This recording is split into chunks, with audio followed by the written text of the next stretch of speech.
Good evening, everyone. Good evening, Tampines. 晚上好，淡滨尼的居民。首先，让我感谢媒体还有所有警察，七早八早就来这边帮我们 stand by， 还有准备。I would like to say a thanks for all media staff and all the police officers who stand by earlier in this muddy condition waiting for us. Thank you. Without further ado, I'll pass the time back to Zhen Dao. He's the MC for tonight. Hi, welcome everyone. Good evening, residents of Ang Mo Kio, Tampines, as well as all Singaporeans. Good evening. 大家傍晚好，欢迎来到我们的群众大会，最后一次的群众大会2025年。谢谢你们的时间。大家好，我的名是王正道，欢迎你们来到这里，与我们分享时间。来，我们今天就在我们群众大会开始吧。Come.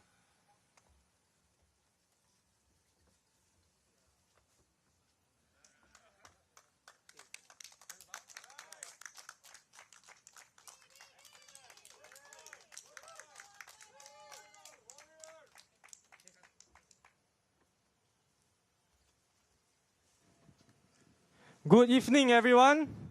Can you hear me? Okay, welcome to our People's Power Final Rally. Thank you for making your time here today with us. And together at this rally, we hope to present to you what we think about what our policies are. Today, I will be your MC, and thank you for taking your time here today. 大家傍晚好，我是王正道。今天代表人民力量党在此与大家分享我们最后一个群众大会。我今天是你们的主持人，然后希望你们能聆听我们的政策意见，谢谢。今天我们第一个演讲的是 Mr. Thaddeus Thomas. Today our first speaker will be Mr. Thaddeus Thomas. Let's give him a warm round of applause. Good evening, Tampines. 大家好 Auntie Uncle, Hosebo. Selamat sejahtera and welcome to all Tampines and Ang Mo Kio residents. This is the fourth rally PPP is holding. I don't know how many rallies other oppositions have held in the Tampines ward and in Ang Mo Kio ward, but you be the judge. It's Labor Day today. May Day, May 1st. But Singaporeans are still working, as you can see. It is because things need to be done. As Singaporeans, sometimes we have no choice. The irony to commemorate Workers' Day, is this the life and work balance you are talking about? Many years ago, in the hawker center, you will see posters showing you how to eat well, eat less salt, count your calories. But these days, they are telling you where to go and find for the cheapest food. The salt is not added to your food now, it is actually added to your wound. It doesn't matter if you have the best airport in the world. If you ask your citizens to download app to look for where the cheapest food is in the HDB, you have failed. In the polling center coming 3rd May, don't think someone else will vote for PPP. You must take it in your own interest. Because we are not voting for balance, we are voting for change. The days when we had to tighten our belts, eat fish instead of chicken, eat eggs instead of meat, must not be handed down to our children. Because if you do that, not only have you failed as a parent, you also have failed as a citizen not to speak up and vote for change. You know, when they had plans to build a high-speed railway from Singapore to KL, what was in my mind was not how we can go to KL for holidays on a weekend. I was actually thinking, what an easy access we have built for people to come over here to work. It only takes 90 minutes from KL to Singapore. And when our children go for interview in the future, guess who will be in the same room as them? This is the reason for our policies to be in place to protect our interests first.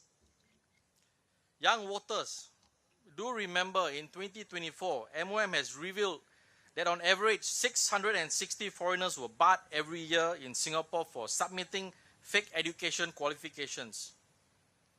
Do you want to compete with someone with a possible fake degree? No. You have heard this many times, but I'm sorry, I really have to bring this up. I just can't comprehend this about what was said about spending $18 for or $20 for pasta when you can buy $5 for wonton mee. Auntie, uncle, inang kong, antua lubwe, chapwe ko, di chapwe ko, mingkia chia, antua goko, wonton mee le kaupe. Do you actually think Singaporeans spend $30 for a meal as a family? It is $900 a month. And it is only for one meal. Do you expect us to spend half of our salary for food? This is exactly what we mean by being disconnected to the ground and the reason why you need like-minded people like us to represent you, to be your voice. We have not only spoken about various issues over the last week, we have also given feasible, attainable solutions for change. There is only so much we can say, and change is the only thing left for Singapore. Here are a few policies that was aimed at the heart of Singaporeans that which we will mandate.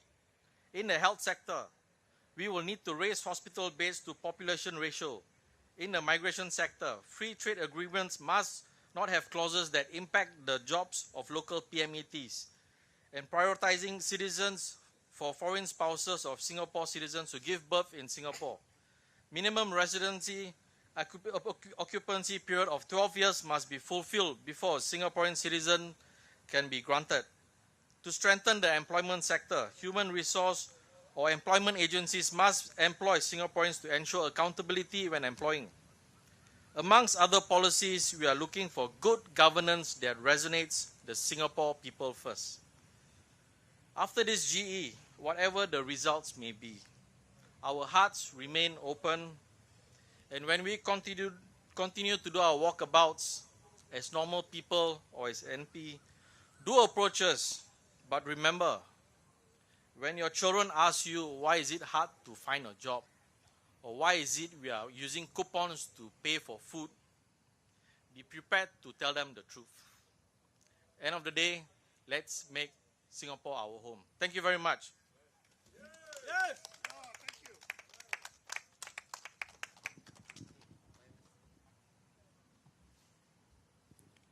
Guys, I can't stress enough of what Thaddeus just said.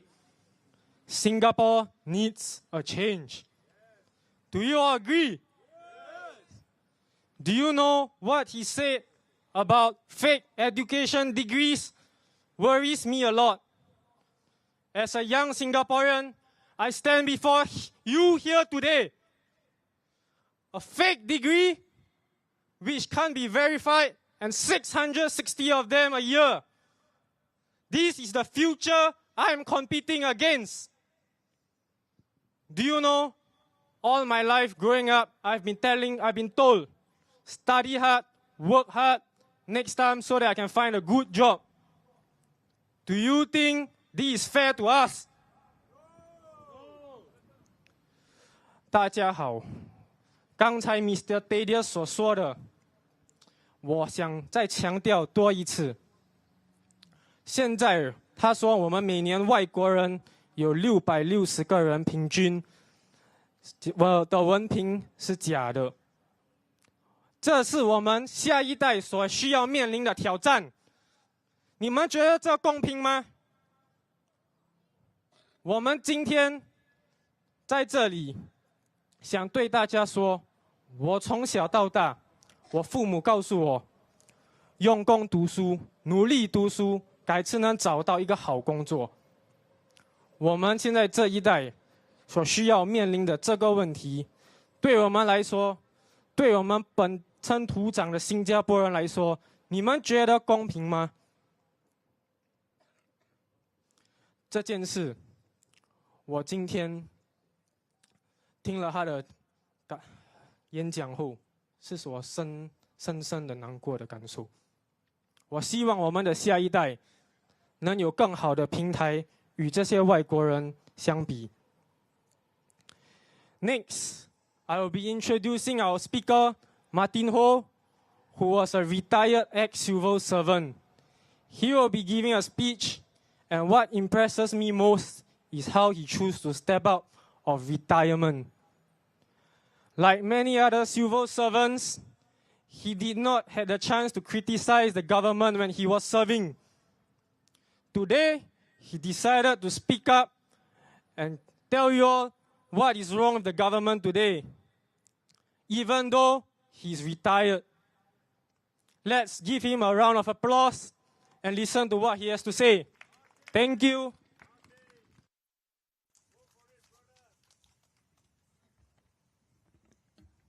In 1980, when SIA pilots threatened to strike, what did LKY do? LKY had a face-to-face meeting with them, 5 feet apart, look at them in the eyes and tell them,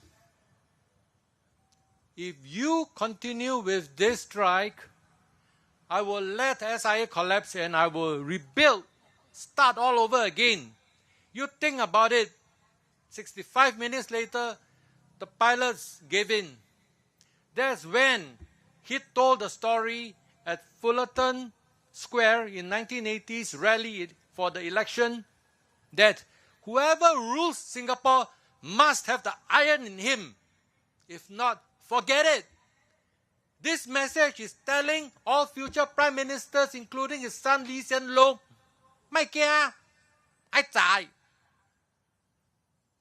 When things go against Singapore, you must have the spirit of Lee Kuan Yew, the courage, the determination, and not the spirit of fear. What we have seen over the past few days, when Trump decided to impose a 10% tariff on Singapore, our newly minted Prime Minister sent forth a message of fear. You need us, PAP, to see you through. But we look at him, kia kia. All the messages he sent, followed by his predecessor, Mr. Lee Hsien Loong, is to tell Singaporeans to be fearful, to watch out for some bad things that are going to happen. But today, we are much more well prepared than we were in the 60s. We had no factories or industrial estates. Don't talk about free trade agreements. Even if Trump decided to do away with the free trade agreement, there are other ways to restructure the economy of Singapore. In fact, if you think clearly, we can attract more factories in this surrounding region to come to Singapore to build their factories, because our tariff to America is only 10%, whereas some of our neighboring countries is a lot more. So we have the relative advantage.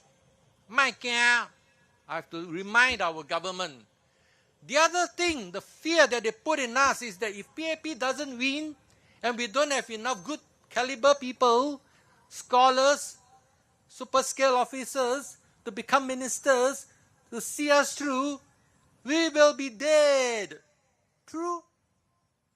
We didn't even have an army to start with when Goh Keng Swee was appointed to start SAF.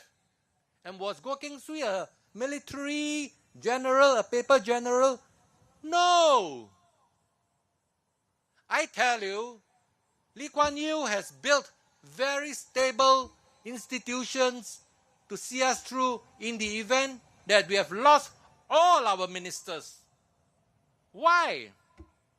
When I joined the public service in the 80s, we have the minister followed by the PERMSEC, and below the PERMSEC you have a deputy secretary and the director that oversees several departments.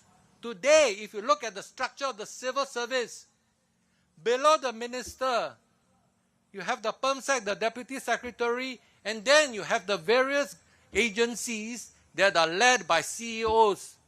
Below the CEO, you have Director Generals, several of them Director Generals. Below the Director Generals, you have Group Directors. Below the Group Directors, you have the Directors. Then you have, below the Directors, you have so many super scale officers backing him up. With such a robust structure, even if the minister were to go on leave for 1 year, the ministry will still run. What we need is not more paper generals to lead them. What we need, actually, if you have enough opposition in the parliament, we can decide who to appoint as a minister, even if this person is an MP or not an MP. We can have some of the members of parliament recommend who he thinks is a good candidate. After that, go through some interviews. This fellow is capable, is willing to serve the country for a certain amount of pay, has track records. Then we have a few we can compare, and then the opposition party together with PAP can select what they think is the most appropriate choice to lead or head the ministry. Okay? So forget about the spirit of fear at such times as this. I tell you, more challenges are coming, yes, but together we will achieve. That was the message that Lee Kuan Yew sent to us. These are my people, these are my friends, this is my home, this is my country. And we are not going to give it up to foreigners just because we think foreign talents are better than us. No way, we are not going to give away our rights as citizens of Singapore. Okay? Now, the next message I want to impart upon you is that the person you choose, the party you choose, must have the courage to speak up the truth with integrity. For example, when Workers' Party was found in Aljunied GRC to have some conflict of interest or some governance issue in managing the town council, Mr. Goh Meng Seng spoke up against Workers' Party, not because he sided with the PAP, but because he wanted to speak the truth without fear. Now you know why Workers' Party hated us and last minute abandoned Marine Parade Bridle to compete in Tampines to knock him out in Tampines. If you elect for Workers' Party, I say you have elected for PAP in blue. They are in alliance with PAP. PAP, in case they don't win enough to form a government, they will merge with Workers' Party. And why do you think Pritam Singh paid $300,000 a year to be the leader of the opposition? Is he not obligated to PAP? When he was told by hook or by crook, get this fellow out, I don't want to see his face, Workers' Party agreed. Because there are many issues that PAP, the People's Power Party, disagreed with Workers' Party. The work culture, they refused to speak up when a law was passed to criminalize anyone who refused to take the jab. Questionable. Questionable. They just concede. All they are interested is to be there as an MP to collect their super scale or whatever high pay as a MP. Right? And for PAP MPs, even better. Once you are appointed as a mayor, you get an additional 660,000 a year. You don't need these people to be paid such high salary to do simple things that even a non-graduate can do. You don't need a minister to tell you if you cannot afford chicken, you have eggs. That's stupid. Very stupid. Do we want to be led by these people who are placed there to have their super scale pay at our expense? It's nonsense. So we must have people who dare to speak up the truth without fear. Okay, since I have a bit more time, I want to talk a bit about pro-family. What do we mean by pro-family? PPP is the only party who will dare to speak up against pro-party because the other parties are afraid to offend certain groups of people with gay tendencies. No!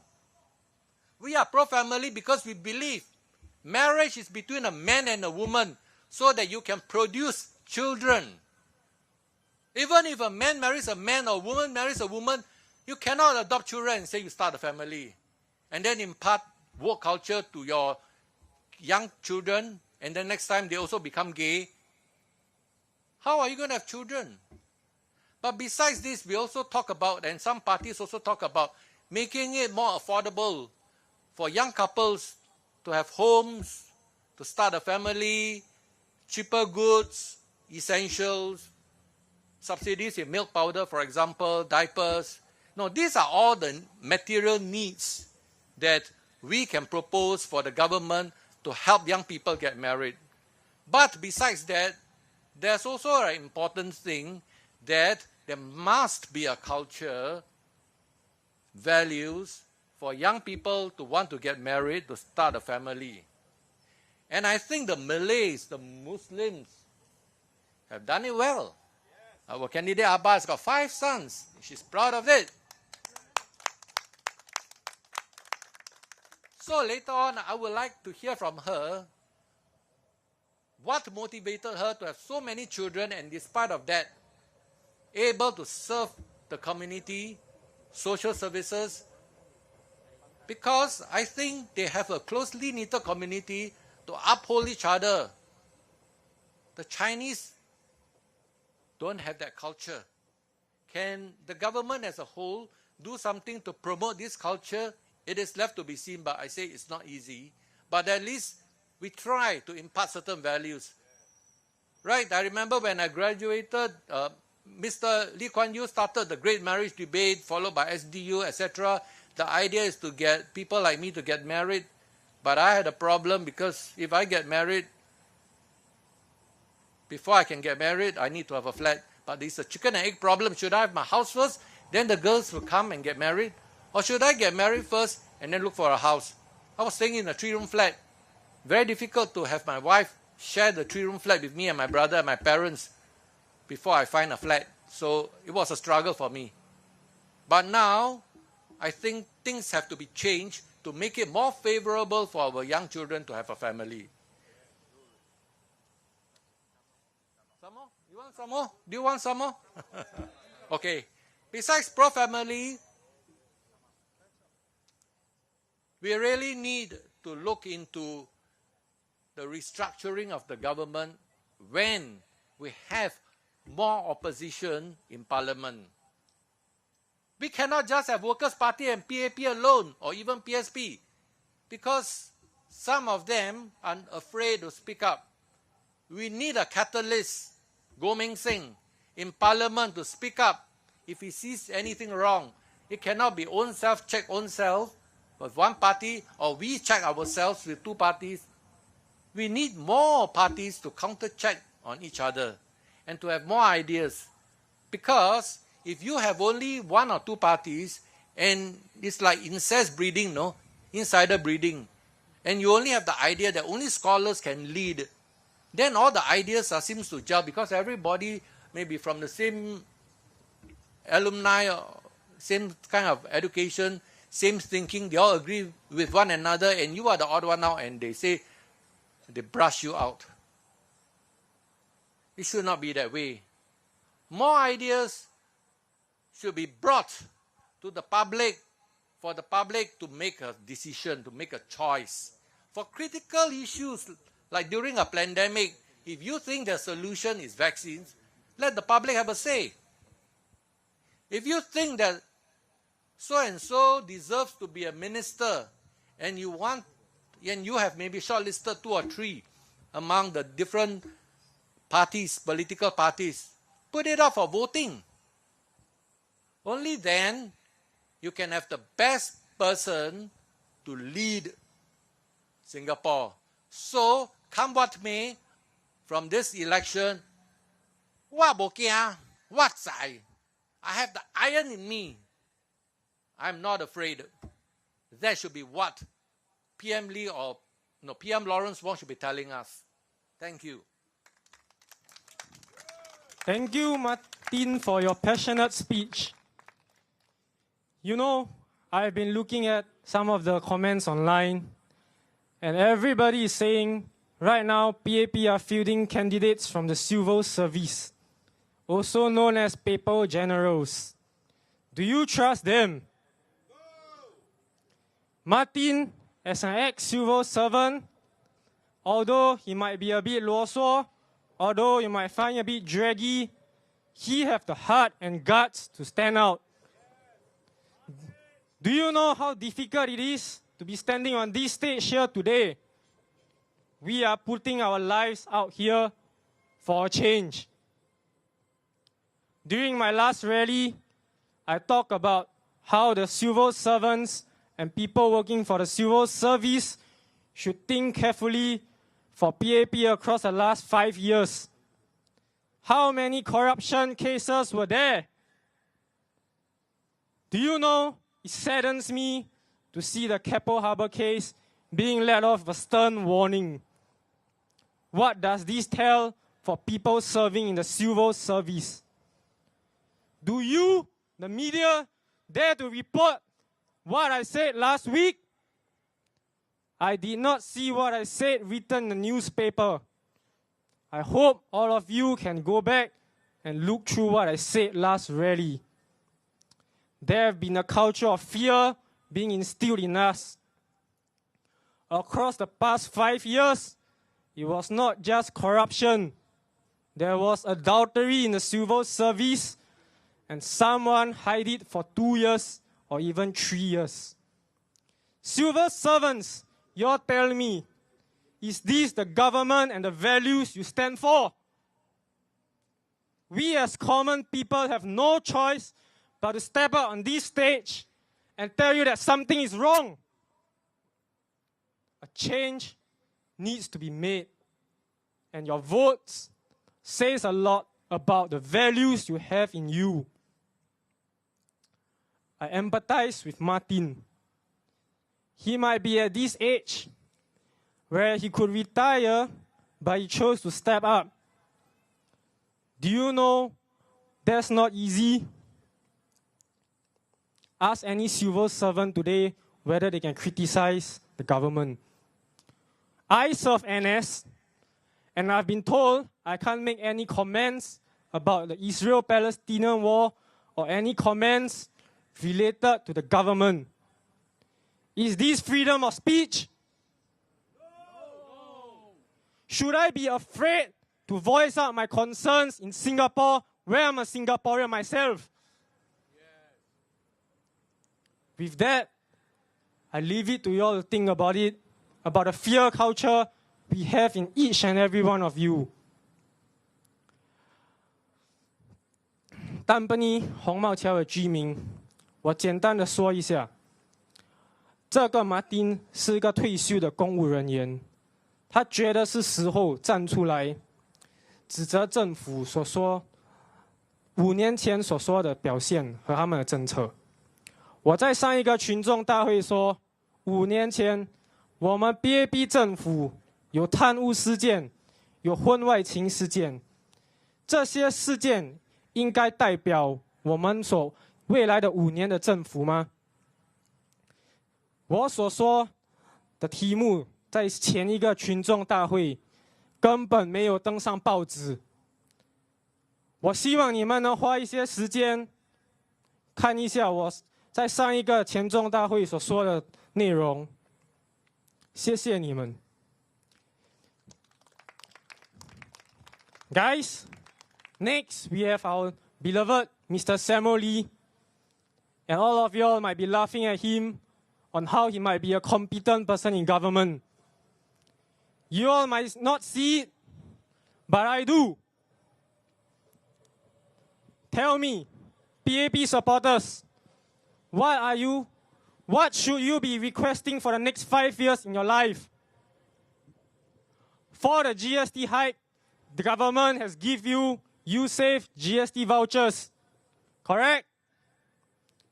there have been carbon tax increase in the next 5 years as well, and they have given out vouchers for you all. Tell me what's the next voucher they should be giving you as Singaporeans. Any one of you have an idea?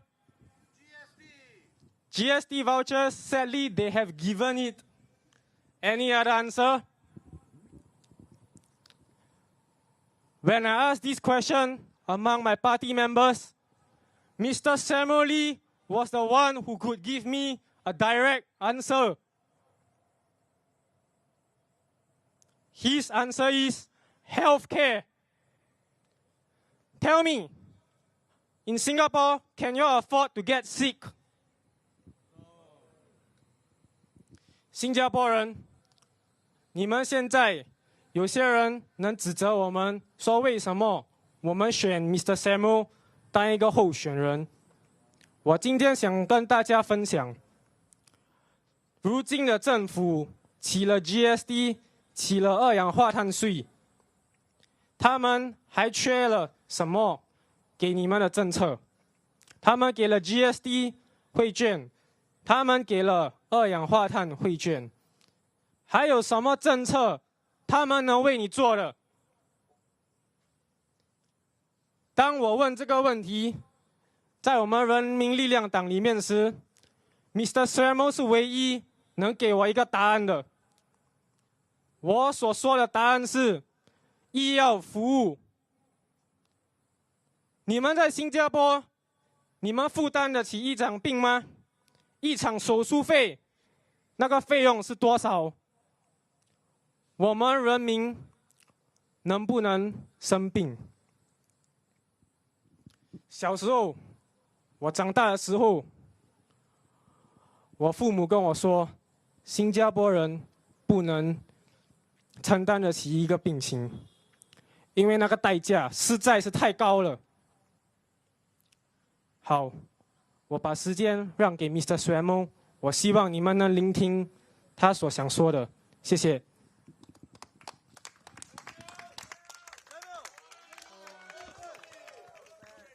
Hello, good evening all. Okay, I am Samuel, the People's Power Party candidate for Ang Mo Kio GRC, and I'm truly grateful for everyone's support here, despite the condition, very muddy field. Today will be the last rally for GE2025. So I recap, ever since my campaign, I have focused on a few things. One, the job insecurity among the young. Second, the increasingly unaffordable healthcare needs among the forgotten Singaporeans, such as retirees, that necessitates a MediShield reform. This is what was written in our manifesto.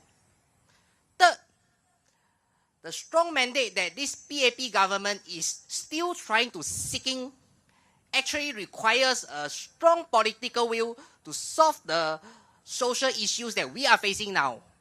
Sadly, I do not see how the PAP shows their political will to actually get things done.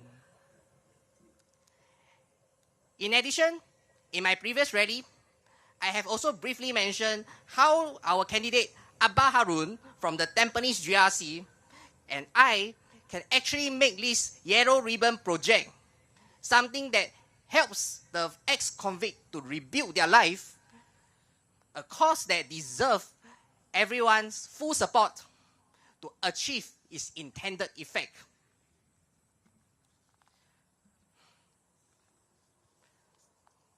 Today, I want everyone to visualize this instead. Over the decades, Singapore's total fertility rate has been in steady descent.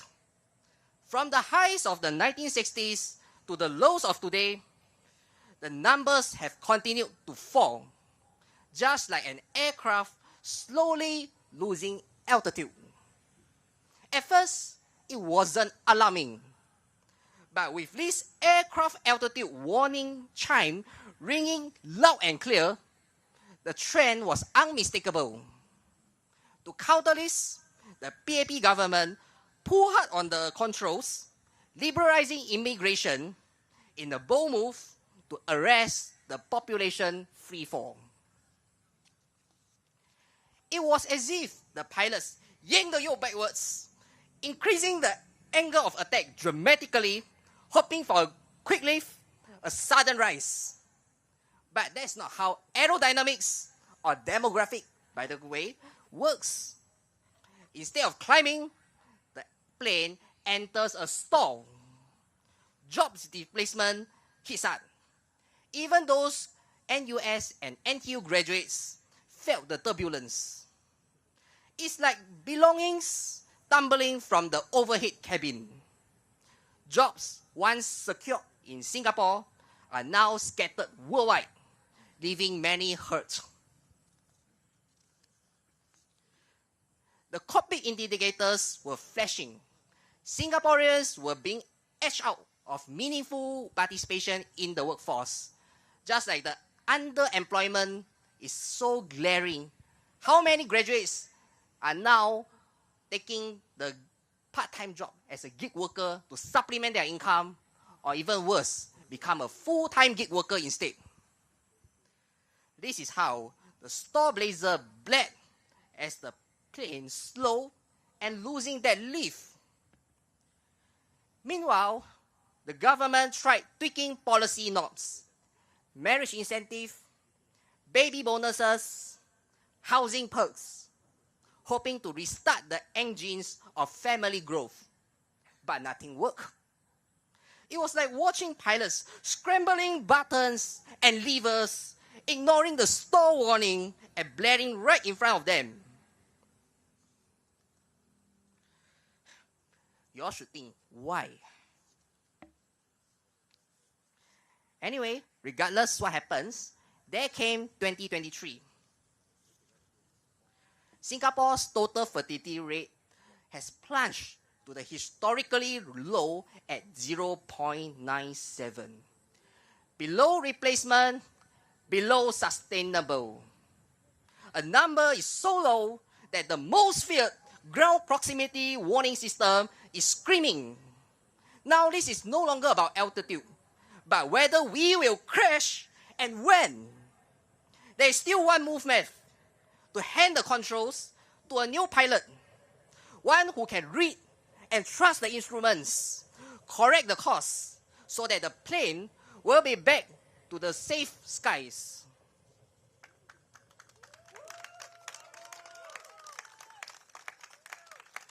So, what actually matters now is that former Prime Minister Lee Hsien Loong must be held accountable in GE2025 for his population policy and bad governance.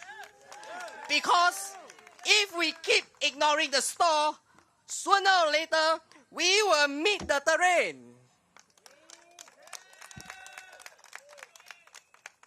So, I urge everyone, choose your pilot wisely, who tackles the root cause, who shows leadership without throwing their co-pilot under the bus when they faltered, and of course, who will not steer us into this woke and broke with divisive trends that split our society.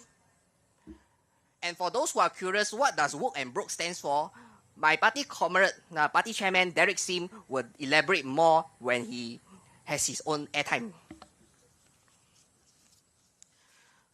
So on the 3rd May, this polling day, I urge every voters of Ang Mo Kio GRC and Tampines GRC to vote for People's Power Party confidently, without hesitation.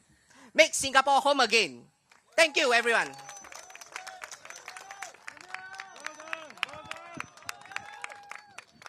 Thank you, Samuel. In Singapore, are we afraid to make a mistake? Are you afraid to make a mistake? Should we be given any chance to grow and learn? If I'm to penalize you and throw you in jail for every small mistake you make, do you think you are still a human being? You might ask us, why we keep talking about the Yellow Ribbon Project. Personally, I know a friend who was an ex-convict. He made some mistakes in his life. He went to jail and he didn't take care of his daughter. Last year, he had his marriage and had a new kid. What he told me melted my heart. He said, "Bro, I want to be a good dad and be a proper dad for my family." As an ex-convict, should we give them the chance to start a family and start their life anew? You know, I have been talking to these people and asked them, why do you choose to join 黑社会, Black Society? Why do you choose to join a gang? Back then, in Malaysia and Singapore, we were under the British colonial rule. Many of them simply formed their gangs to protect each other. That was the reasoning. And today, I feel we should give them a second chance. What Samuel did not make him a criminal. It was simply a rash act. I hope you guys can understand the difference. Next, we will have our leader from Ang Mo Kio GRC, Mr. William, giving you a speech. He has been in politics for many years. And like you all might ask, why did Mr. Goh choose to stand out in this election? You know, they both actually decided to retire last general election. But because they feel that Singapore today is in serious deep shit, and that's why they are standing out again here today. Give Mr. William some time. Thank you. 大家晚上好。今天我来到这里，感触很多。回想到80年代，我还住在港崩。80年代是所谓的最后几个港崩了。我记得在这种地的时候，我们小孩子跑来跑去，玩到整身都是泥沙，结果呢，回到家又在跑，妈妈拿藤条，对吗？那时候我们真的很开心，没有要求什么东西，每个邻里都是一家人。每逢过节的时候，新年、马来回教球的开斋节，我们都是互相赠送糕点。试想下，现在你们有没有这种感觉呢？在学校，我还很清楚记得一首歌 Call on me Singapore。 还有谁记得这首歌呢？现在呢，你们还会唱吗？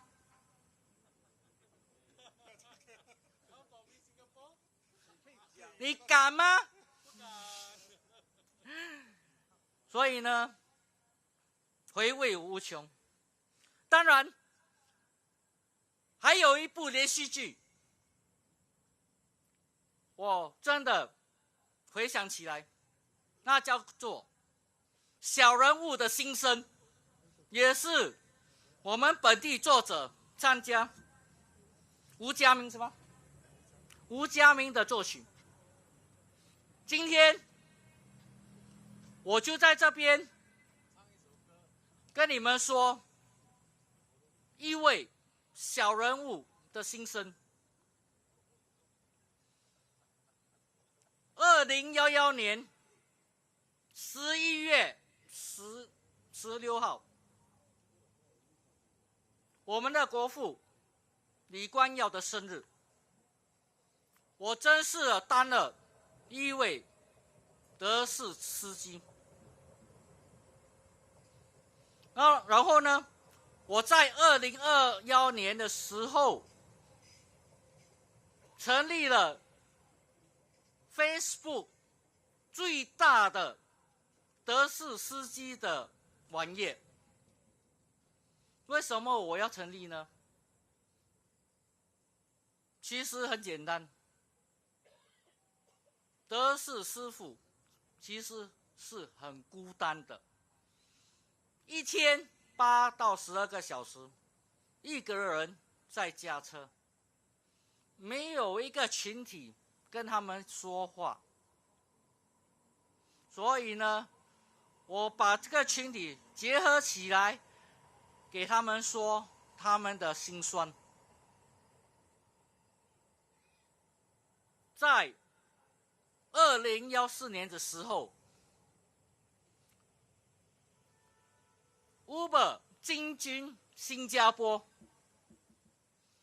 那时候我极力反对，每个师傅都在反对。为什么？70年代的时候，李光耀说过一句话：为什么我们要用霸王车？很简单，德士司机也是要赚吃吗？为什么要给那些霸王车赚呢？ Uber 进来之后，德士师傅的收入大受影响，至少跌2成到3成。之后，2019年，如果你们还记得，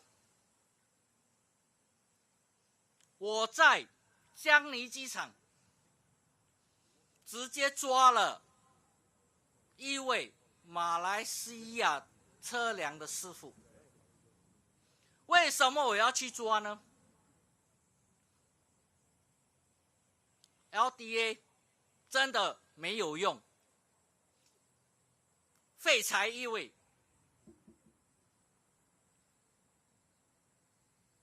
据前天我说的，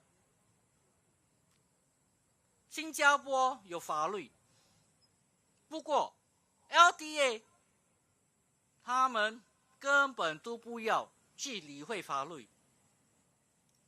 马来西亚车辆在新加坡载客人的时候，已经触犯了新加坡条例。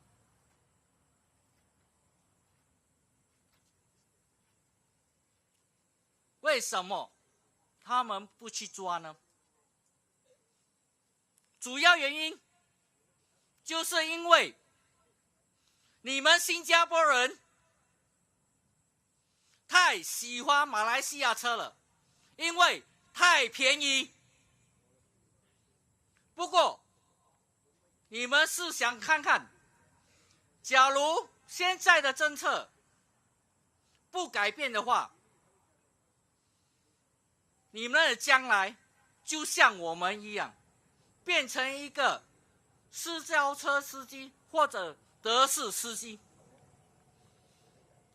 这话题我会等着我的同僚等一下再说多一点。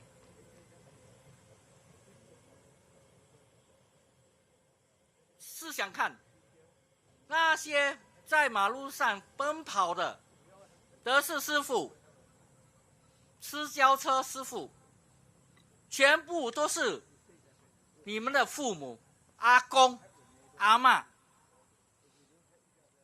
你要他们给马来西亚车辆欺负吗？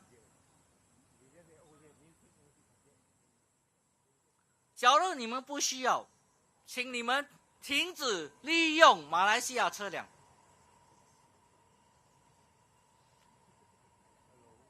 徐宏达说过一句话，他在路交局的一天 MOT， 他说过他会去抓那些马来西亚车，他承诺过这一点，有做到吗？没有，嘴巴说话而已，他根本不在乎德士师傅和私交车师傅的死活。请问人民行动党的部长可以这样对我们，你说他们可以不可以这样对你们呢？还有做 food delivery 的，他们怎么对待你们？突然间把法令改成一大乱，明天不可以用 PMD 来做你的 food delivery， 有理由吗？现在更离谱的是什么？马来西亚摩托车在抢他们的生意，路交局在做什么屁呢？放屁就有。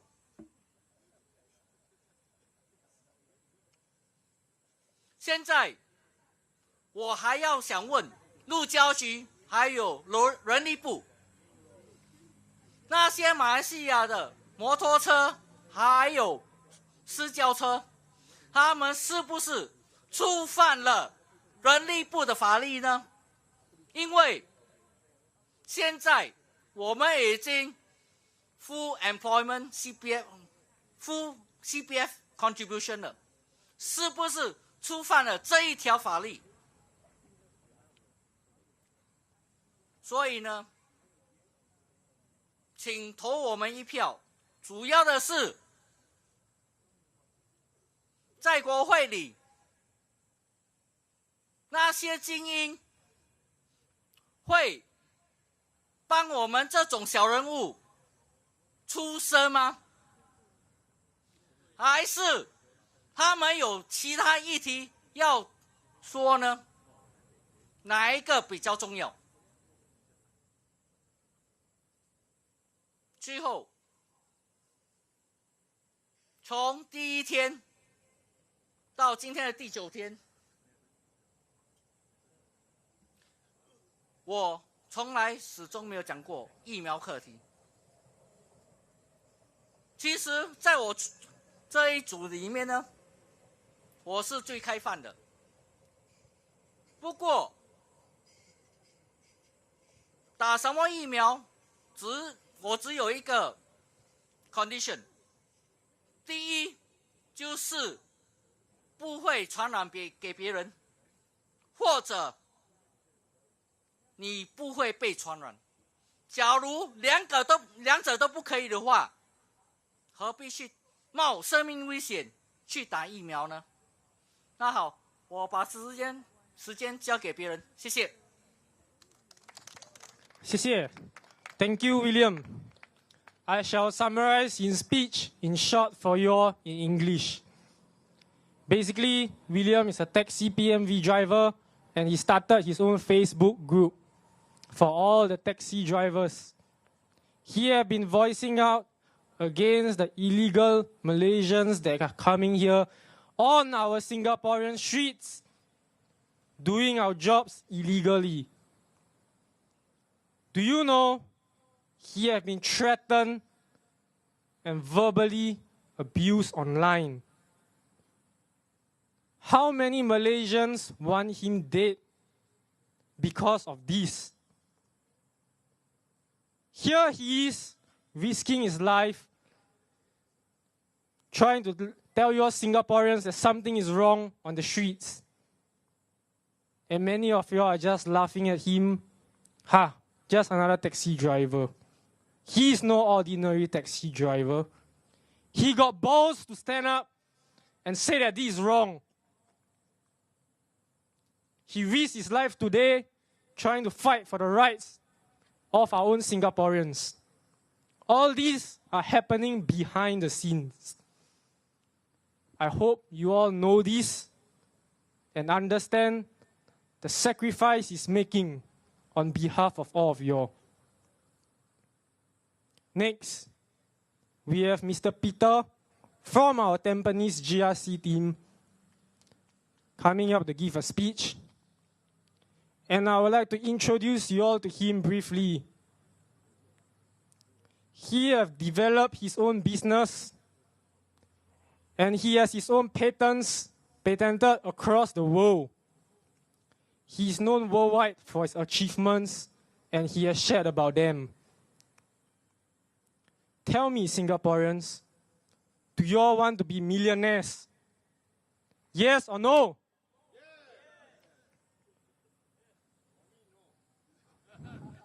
Of course, you can have your choice, but most of us wish we are millionaires. I was talking to a resident where he said he can't afford the COE price. He's an elderly uncle running his own business. He has his lorry or minivan to help with the transport of logistics. And now he's telling me he have to retire next year because of the COE prices. Do you all want to start your own business and become rich someday? Do you all want to pursue your dreams and make an impact on the global stage? Why should COE prices stop us? How many of us have driving license but do not have cars? Exactly. And who is driving up these COE prices? So why are we, Ang Mo Kio GRC, fighting for Singaporeans? Because of Lee Hsien Loong immigration policy. All of us want to have our own dreams, and we do not want Singaporeans suffering under foreigners. We want to give the next generation a chance to pursue their own dreams. Mr. Peter is an example of a successful businessman. As he ran for this election, he tried to stay low-key as low as possible for one reason. Do you all know what reason there is? For fear that as an opposition candidate, his business interests might be affected.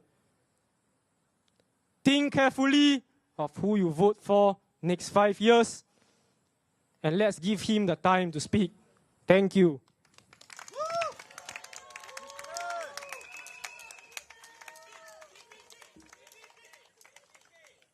Bom Pipi， 各位朋友，大家好。在我还没有开始之前，有些朋友说我懂不懂得讲英语嘛？其实我也会，不过呢，我就是坚定着用华语来演讲。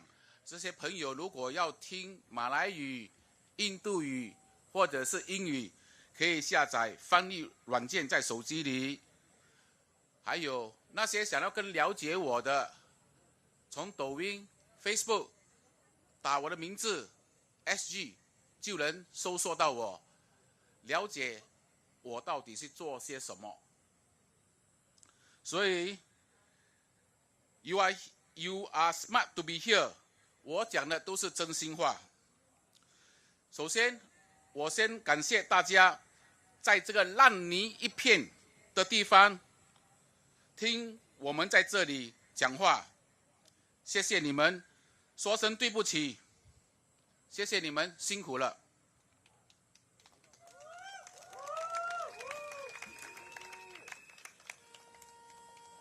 这几天 Tampines 集选区 Tampines GRC 很多朋友问我，要我告诉他们，工人党在其他的地方，告诉我工人党要不要支持，我告诉他们，工人党在其他的集选区，你们投票支持他。但是呢，在 Tampines 集选区，我想告诉大家，特别是在 Tampines 集选区，请你们只选择 BBB 人民力量党。当然，人家问我为什么呢？我就给他们的理由。第一，工人党 Worker Party 不能不义不道。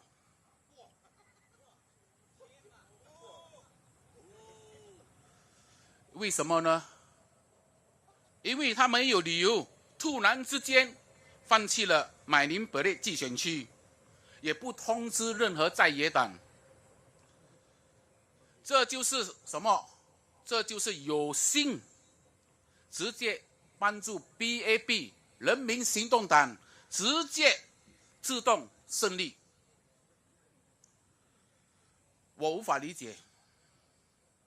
我希望所有新加坡公民记住这件事，所以我要求所有 Tampines 居民投票支持 BBB。第二，工人党 Worker Party 去年在 BAB 的精英叫做黄志明提出的时候，说叫德国保险集团安联宣布以大概20亿元向植总旗下的一家公司叫英康保险公司收购最少50亿%的股份。这个交易不符合新加坡人的利益，你们还记得这件事情吗？记得。这件事情就是精英去做的，现在他成为候选人，所以大家要吸取这个教训。当时研究的在研究，研究的在研究，政府觉得不行啊，立刻叫停。从7月到10月，工人党在国会身为议员，没有抗议，也没有反对。Abstain from voting， 弃权，这是为民服务吗？这是很不负责任的国会议员。所以 Tampines 选民记得投票给 BBB， 不能再相信了。第三个理由，工人党 Worker Party 其实在间接或直接也支持间接税通过，比如碳税。他们在谈碳税的时候，模棱两可的做法 ，yes no no to yes yes to agree agree to no agree。天哪，这样的情况不行啊，没有自信。所以 Tampines 的朋友们，请投票给 BBB。我进入国会，我会告诉他们什么叫碳税。新加坡贡献碳税在这个世界上到今年为止只有0.2%。但是呢，这不是我的主要的话题，主要是身为国会议员不闻不问，真的是要不得。所以支持 BBB， 我们替你们开口。第四，工人党 Worker Party 在与生肖传染病有相关的法令，在国会里不反对也不抗议。如果改次疫情再发生，不打疫苗就罚款坐牢。请问各位朋友，这是人命关天，关系到你我生死的问题，身体是自己的，不是国家的，所以要不要打疫苗，应该是我们自己做决定、做选择，而不是强制性去罚款、去坐牢。所以这个问题、这个选择，跟 BAB Worker Party 一样的，静静的让它飘过。所以失去了人身自由，你们要不要？不可以，打不来，唔得嘅。所以淡滨尼集选区，请牢牢记住，只投票给我们人民力量党 BBB。谢谢。还有第5个问题，工人党在必担心领导之下，大家都知道一件事情，叫做那一杀事件。更严重的是，工人党身为领袖，他不是一时的事源。作为一个专业律师，作为精英，作为政治领袖，他不是引导真相，而是鼓励说谎话，把谎话带进坟墓里，这是没有诚信，也是要不得。这就暴露工人党已经不是20年前的 Worker Party， 它已经变质了。这和 BAB 一样，已经不是40年前的 BAB。所以这个事件也表示了不透明、不公正、持双标准。他们都是一样，坚信只有精英、只有高级军官、还有高级公务员才能当国会议员，这是很不健康的，而且这么做是很危险的，对国家没有帮助。所以不要再听信 Worker Party、BAB 所谓的精英虚假宣言，因为我有朋友遇到，他们去见国会议员的时候，国会议员是律师的时候，他会告诉你，我是律师，我现在的身份要用国会议员跟你说。另外呢，我是部长，但是呢，我现在见你，我只能用国会议员身份和你说。所以精英要来做什么呢？没用的。国会议员选择国会议员是要肯你帮你做事的，所以不要相信这些花言巧语。所以我建议，其实呢，李显龙有说过，如果不选某某的议员，就失去了部长。其实呢，部长不需要国会议员来担任的，宪法里面没有这样的规定。其实你能干，任何人都可以当部长。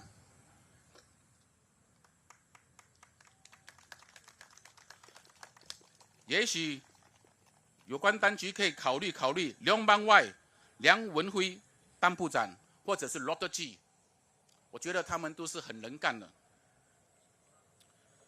今天淡滨尼集选区会产生4角战，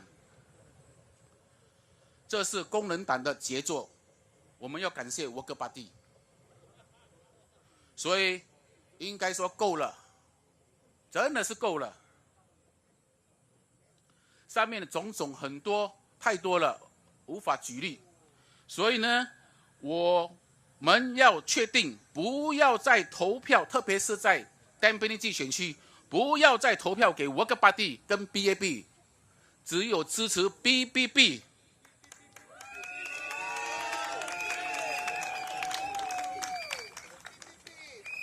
我们需要 political balance and checking， 国家需要多方面不同的声音、不同的角度来看待多边性、监督跟制衡。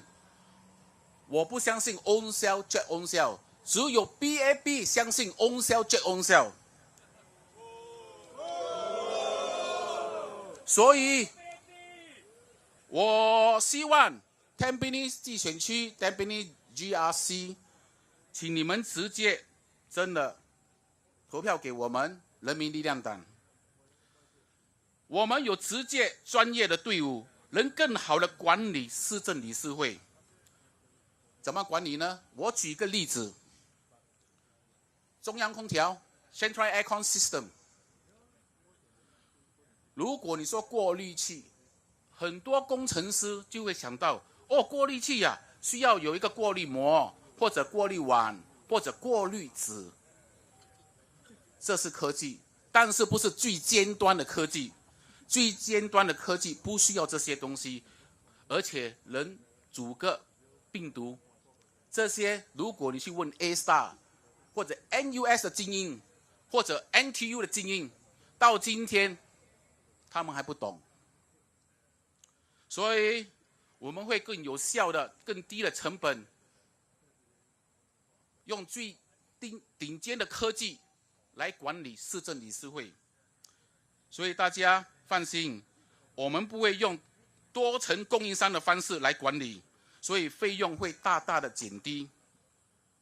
所以各位朋友，各位新加坡朋友，不用怕，不用怕，卖惊，我们会比 Worker Party 还有BAB 做得更好。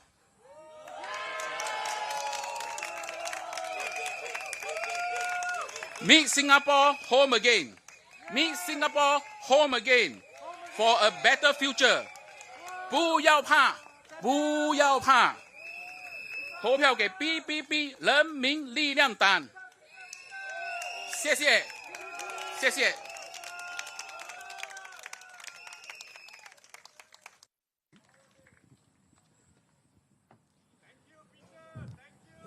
Thank you, Peter. He is someone I wish I can become in the future, where I can own my own business and tell my parents I am successful. He's an example I look up to, and regardless of your views of what he said, I hope you can support him.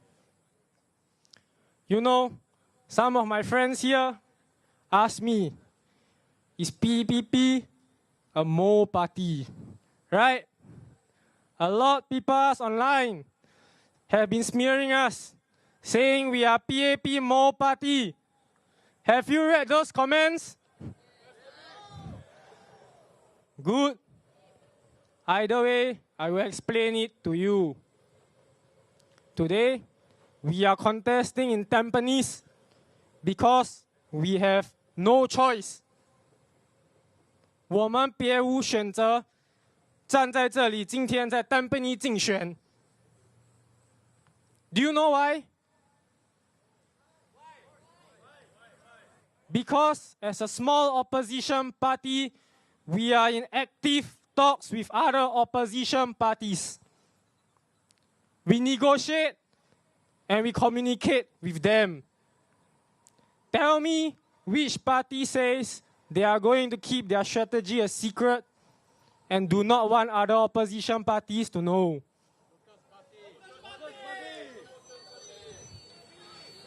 Why are we talking so much on them? We have been saddened by the news. That's why. Do you think it works to our advantage to be talking so much against them? You have the answer. We are talking against them, and people think we are PAP mole party.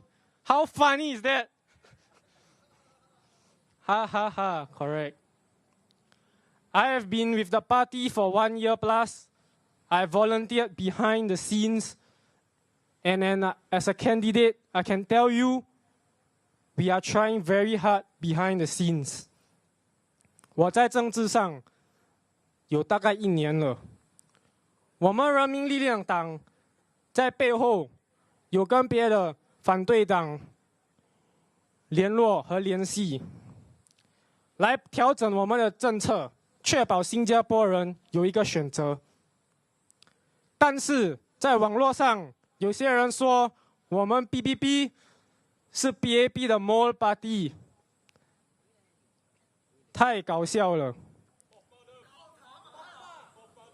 啊，你们自己都知道，我们在背后 ，we behind the scenes, as you all know, we have let other small parties, other opposition parties contest in other area. Our best friend at RDU, we let them contest in Yishun. We gave Yishun people a choice for no three-corner fight. Have you all read that on the news? Thank you. You are logical and well-read, well-researched. Not just Yishun, we gave up 2 SMCs to other opposition party, including Workers' Party. Did you all read that on the news? Do you know we have been pushed back further and further until we got no choice but to stand at Tampines today? And which party decided to came in at the last minute without notice? Do you think we want to be here contesting in a 4-corner fight? Do you think we want to be in Ang Mo Kio contesting in a 3-corner fight? We have no choice. We spoke, our chairman Derek spoke to SUP for nearly 1 year. We told them to cooperate and discuss whether there's any joint venture. Sadly, they refuse. Search them up online. Do they have any rallies? What their manifesto are? Tell me, why do they refuse to collaborate with us? 3-corner fight in Ang Mo Kio, Lee Hsien Loong home ground. I have a lot of questions to ask, but I shall not make myself less famous. It's very sad. You guys do not see the work behind the scenes. We have gave RDU other areas to contest as well. We have relented until we have no choice, and that's my message to you today. Do you know, if given the choice, we would went to Marine Parade.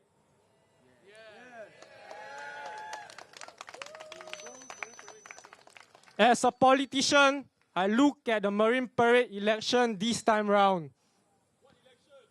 Exactly! What election? It's a walkover. Singaporeans analyze the situation. Could other opposition party come in at last minute for Marine Parade? Yes, right? Were we given a chance to? No. Is this fair? No.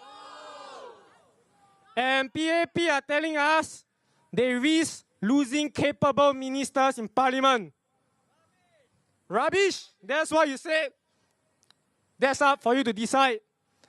Tell me, I'm a politician. I look at Marine Parade PAP candidates this time round. Which candidate left Marine Parade GRC? Correct. And how important is he in PAP?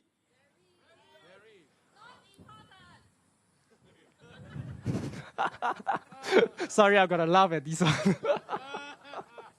Bloody hell. Okay.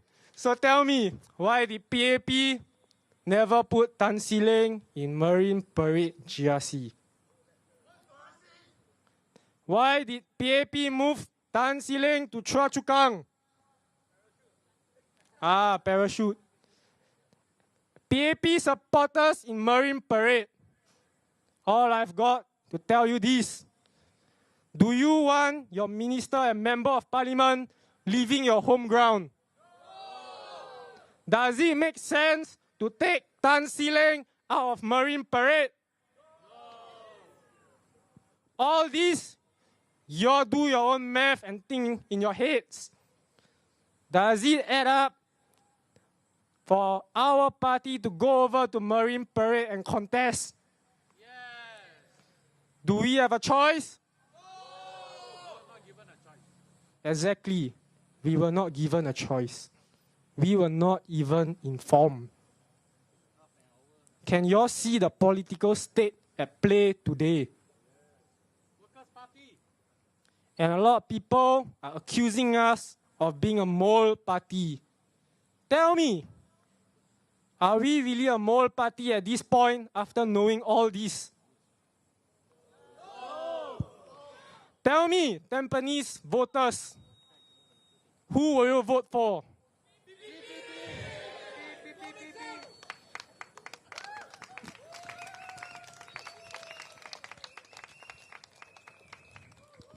I respect Workers' Party a lot, especially Low Tia Kiang. I respect him a lot.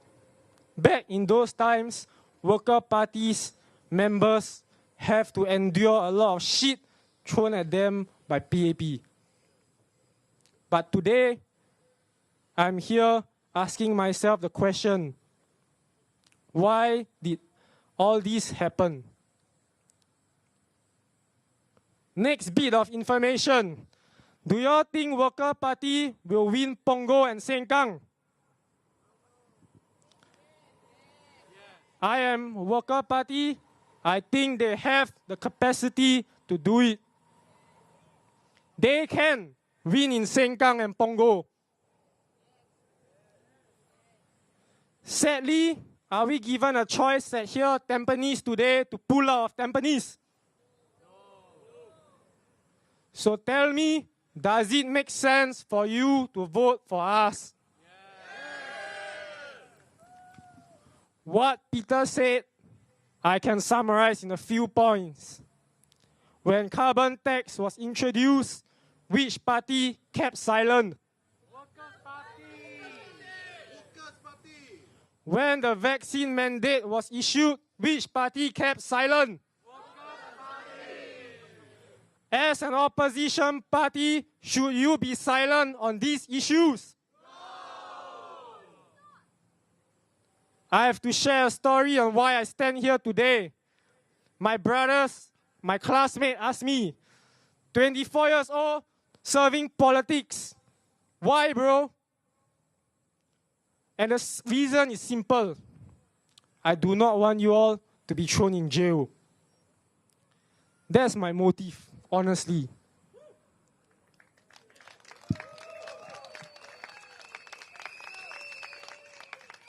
During my 2 years of service in NS, people told me, if you do not vaccinate, we will throw you in DB.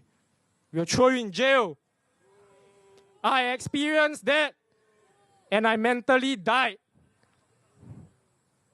It's not easy being threatened with these kind of remarks. That's why I ask you all, do you all want to go to jail? No! I just want to be an ordinary citizen and step out of politics. Do I have a choice? No! I want to look at the next generation, look at my brothers in the eye and say, I fought for you all.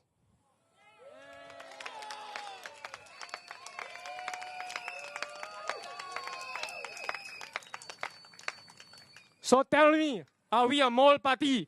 No. Do your own analysis deeply in your heads. Thank you. Next, I will pass the speaker to Ms. Arba Arun. She's a nice lady that does charity, and that speaks volume of her work behind the scenes. Miss Abba, please. Thank you.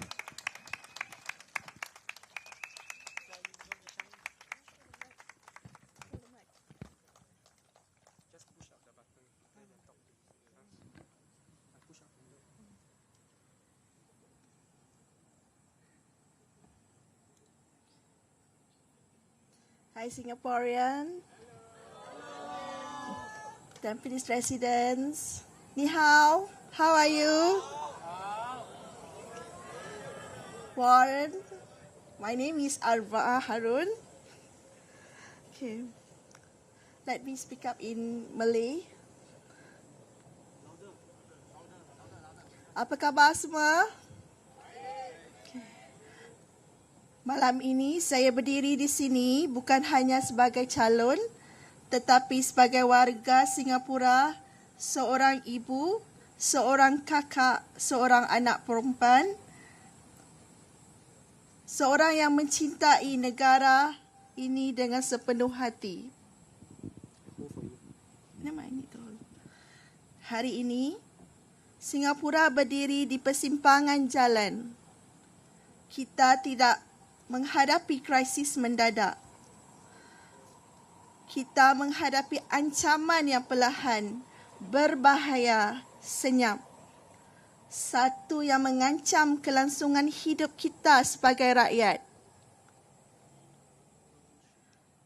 Kadar jumlah kesuburan kami telah merosot kepada 0.97, terendah di dunia. Biar saya katakan secara terang-terangan, jika kita tidak bertindak sekarang, rakyat Singapura akan menjadi minoriti di rumah kita sendiri. Dan apa yang pemerintah PAP buat? Daripada membetulkan punca, mereka malah membuka pintu empangan lebih luas, mengeluarkan 30,000 hingga 40,000 warga negara baharu setiap tahun. Adakah mereka berfikir bahawa mereka boleh menggantikan warga negara seperti ini, menggantikan bahagian yang rosak dalam mesin? Saudara-saudari sekalian, makcik, pakcik, abang-abang, kakak-kakak, anda tidak boleh mengimport cinta untuk Singapura. Anda tidak boleh mengimport semangat sebenar Singapura. Betul tak? Spirit of Singapore you cannot buy, cannot import. Yes. Hanya mereka yang membina negara ini yang menangis dan berdarah untuk tanah air ini. Yang bermimpi tentang tanah ini setiap malam. Hanya mereka yang benar-benar akan berjuang untuk Singapura. Kita yang berjuang untuk Singapura. Betul tak? Mengapa rakyat Singapura tidak memulakan keluarga? Kenapa ya? Tanya diri sendiri, adakah kita tidak mahu anak?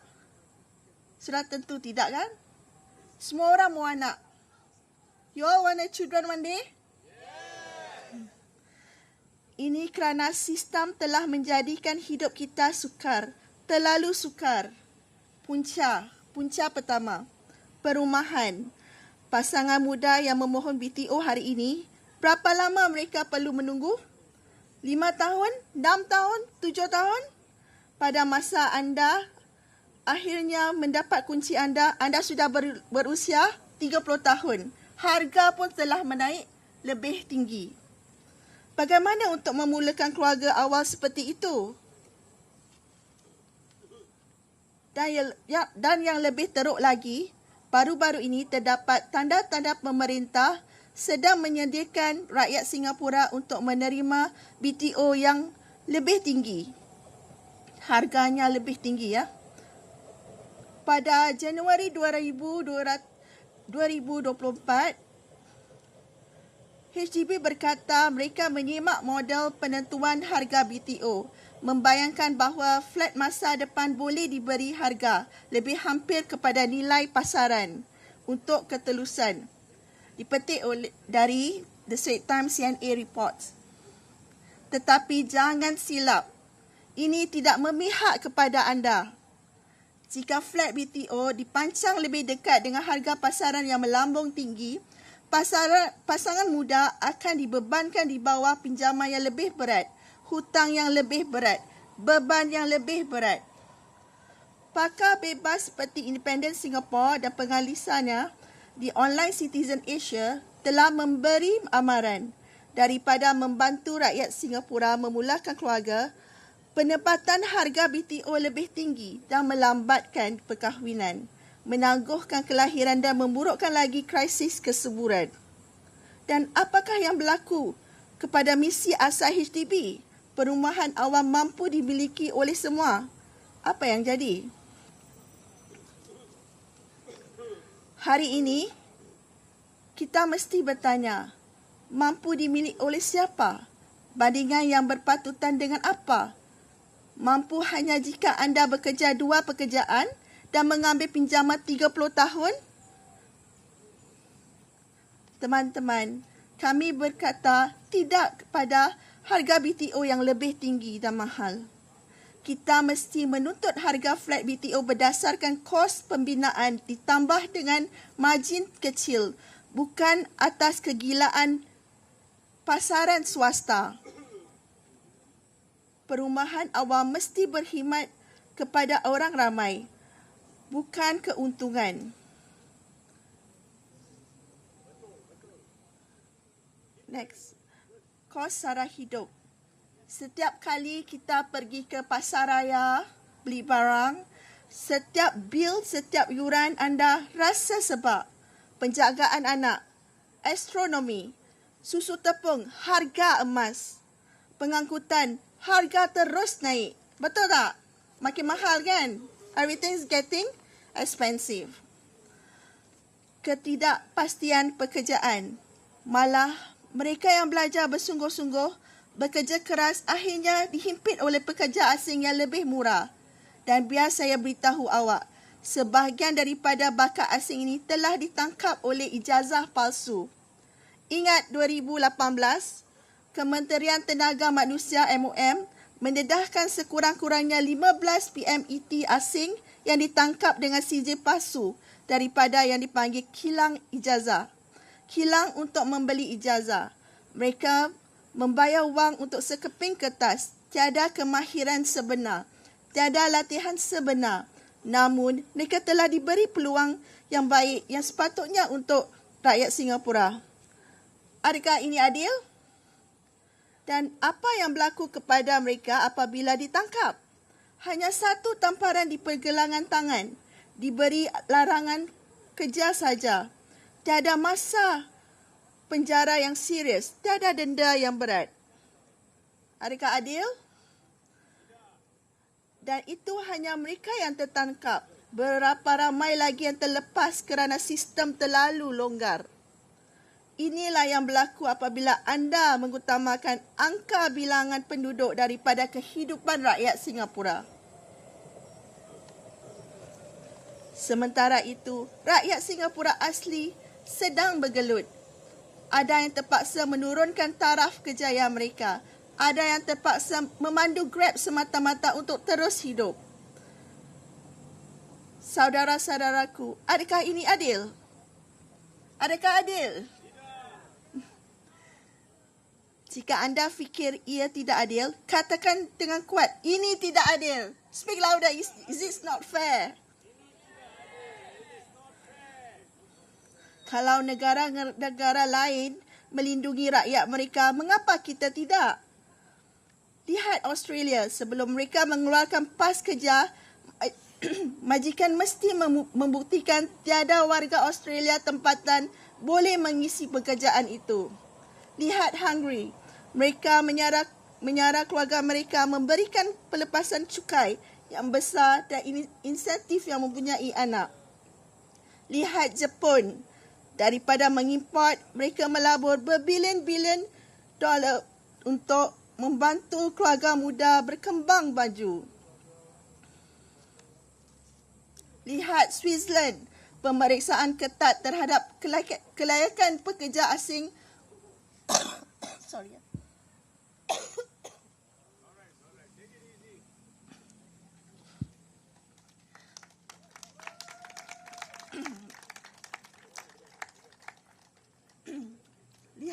Lihatlah Switzerland, pemeriksaan ketat terhadap kelayakan pekerja asing untuk melindungi rakyat mereka sendiri.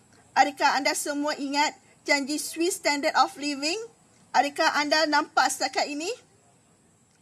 Negara-negara tersebut mendahulukan rakyat, sentiasa dahulukan. Bukankah itu contoh yang baik untuk diikuti? Tetapi di sini, Singapura hanya percaya tetapi jangan sahkan. Adakah ini tadbir urus yang baik? Adakah ini mendahulukan rakyat Singapura? Kami dibuat berasa seperti warga kelas tua di negara kami sendiri. Cukuplah. Rancangan PPP rancangan sebenar untuk rakyat Singapura. Kami di sini bukan hanya untuk mengadu, kami di sini untuk berjuang dan menawarkan penyelesaian sebenar. Pertama, program perumahan permulaan keluarga. Rumah pangsa mampu milik untuk pasangan muda di bawah 30 tahun. Dibina lebih awal, tiada lagi penantian BTO yang tidak berkesudahan. Nombor 2, nafkah bulanan anak. Allowance $300 setiap bulan bagi setiap kanak-kanak sehingga sekolah menengah. Makanan, pengangkutan, internet, buku, semuanya dilindungi. Ketiga, subsidi kelahiran besar-besaran dan sokongan IVF. 80% subsidi untuk bersalin, 90% untuk IVF. Bawa kegembiraan, bukan ketakutan, untuk memulakan keluarga. Nombor 4, pembaharuan immigration. Pengesahan penuh ijazah asing. Penjara dan denda mereka yang menggunakan kelayakan palsu. Majikan yang subahat akan dihukum.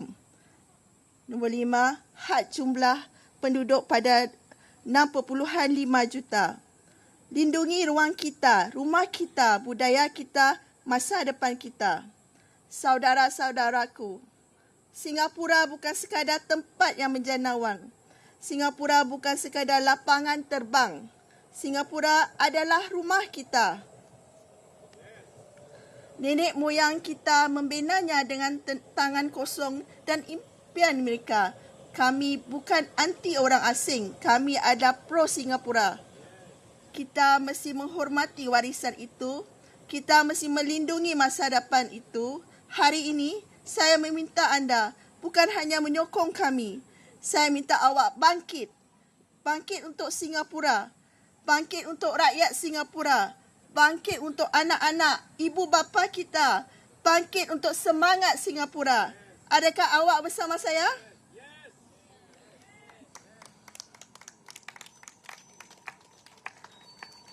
Adakah anda bersedia untuk menjadikan Singapura milik kita semula? Jika anda sudah bersedia, maka sertai kami. Undilah People's Power Party. Undilah untuk masa depan yang anda mahu lihat. Bersama-sama kita akan menjadikan Singapura milik kita. Bersama-sama kita akan menjadikan Singapura kukuh lagi. Terima kasih.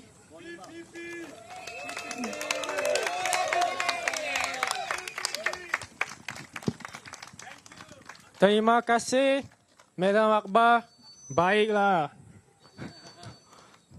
You know, it's not easy for Madam Akbar to be here on stage today. She's the youngest in her family, and she drawn criticism from her family in choosing to stand for election. As a mother of 5, as a woman, she decided to step up and make Singapore home again.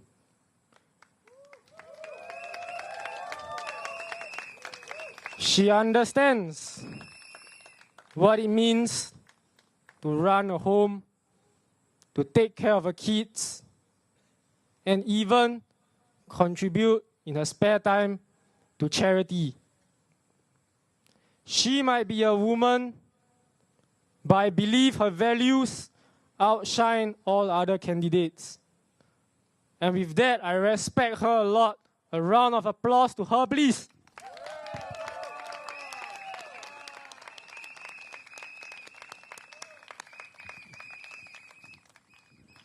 My cousin, who was a feminist, asked me, why aren't there more ladies and female in our party? That's a funny question, but a good one. How many of these people are willing and courageous to step up?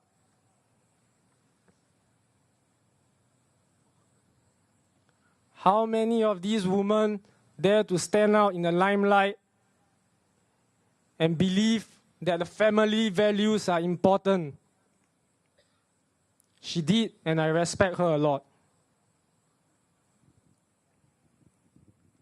While we are contesting here, some other parties are campaigning for gender change and pronouns. I am not against that. I have classmates and friends from the LGBT community. Being friends with them, my other bros make fun of me. I understand how hard their lives are. And we do not discriminate against them, but the agenda that's being pushed. That's the fact. And not many people understand. After all, while you push for gender change, you are teaching the next generation that when they are born, they can choose their gender and that there are many other choices around. Do you know how many people regretted sex change operation procedures? Where are the stories on the news for those who regretted it?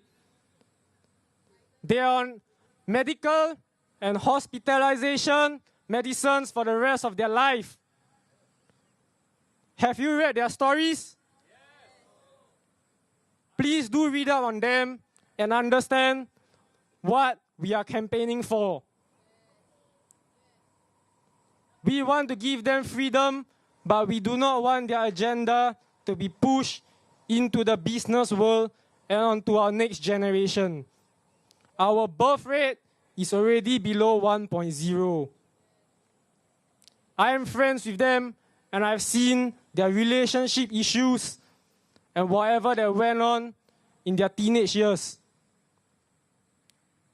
But let this not affect the next generation on education and censorship. The next generation should have a choice and should be informed of any medical procedures before they turn into adulthood. Do you agree? You know, as 12-year-old kids, can we expect them to differentiate between whether their body is a guy or a girl? All these you all should consider and understand which party is pushing for this. Workers' Party. James Lim. James. Worker Party. Workers. Do you know we have been flamed online by the LGBTQ community? They think we are bigots. And I'm sad. I'm trying to make it equal. And we want to give them the rights they deserve. But in their active pursuits of activism for LGBTQ agenda, we are smeared and we become less famous. Tell me, if I want to win votes, if I'm a more party, would I object to all this? No. What makes me more famous? I can just simply say, I agree with you, I love you, and I will fight for you. But as a government, it's different. We must consider the next generation. In the business world, if we make it compulsory for 5% of LGBTQ to be hired in a company under DEI law, do you know how controversial and how terrible that will be? You make it compulsory, and what if, as a small company, I can't find someone like that? When I'm taught growing up, the word is meritocracy, fairness. We should not judge them, we should not discriminate them, but we should not promote them and make it a forced law. That's all I'm saying. And next up, we have our chairman, Mr. Derek, an ex-police officer who I respect a lot. He brought me into this party. We had our discussion on the civil service, on the governance, and we realized there's a big issue. I spoke about corruption. I spoke about how the system is failing, and they censored it. With that, please give your ears to him and listen to what he has to say. Thank you.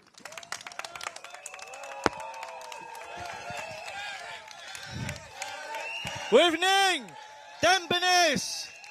Good evening, Singapore and Ang Mo Kio in front of the TV. Good evening. Thank you. Okay, before I start, just now someone say he lost the wallet. So if you found a wallet, please bring over there to our corner over here. Okay, just now, let me make up some of the things that Zheng Dao has said. He talked about being more party. Do you know who funded the campaign? Most of the campaign? It's actually none other than Mr. Goh Meng Seng. He sold his property to fund for this campaign. How many people in Singapore love Singapore so much that he sell his own property to fight for Singaporeans? And for those who say that we are the Mo party, let me tell you, we are not. When our funds run out, you guess who come out with the funding? The medical professional. Why? I will tell you why later. But before I start with the very serious topic, let me say something. My friend say you must say this out. This is a recent meme.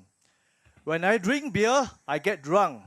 But I never make a mistake of thinking, because I drunk, I drink. Who is it? Our PAP candidate, Mr. David Neo. He's a star general. Don't know how many stars. 2-star general, yeah. So they say that he's very arrogant. I think 8 out of 10 comments, he's very arrogant. So Tampines, do you want your MP to be a 2-star general telling you down? I will be very afraid to meet him at the Meet the People session. Maybe if I ask something wrong, he asks me, drop 100. This, my team, is the most valuable people that you can find. With a true heart, they fight for something that none of the party in Singapore dare to bring up.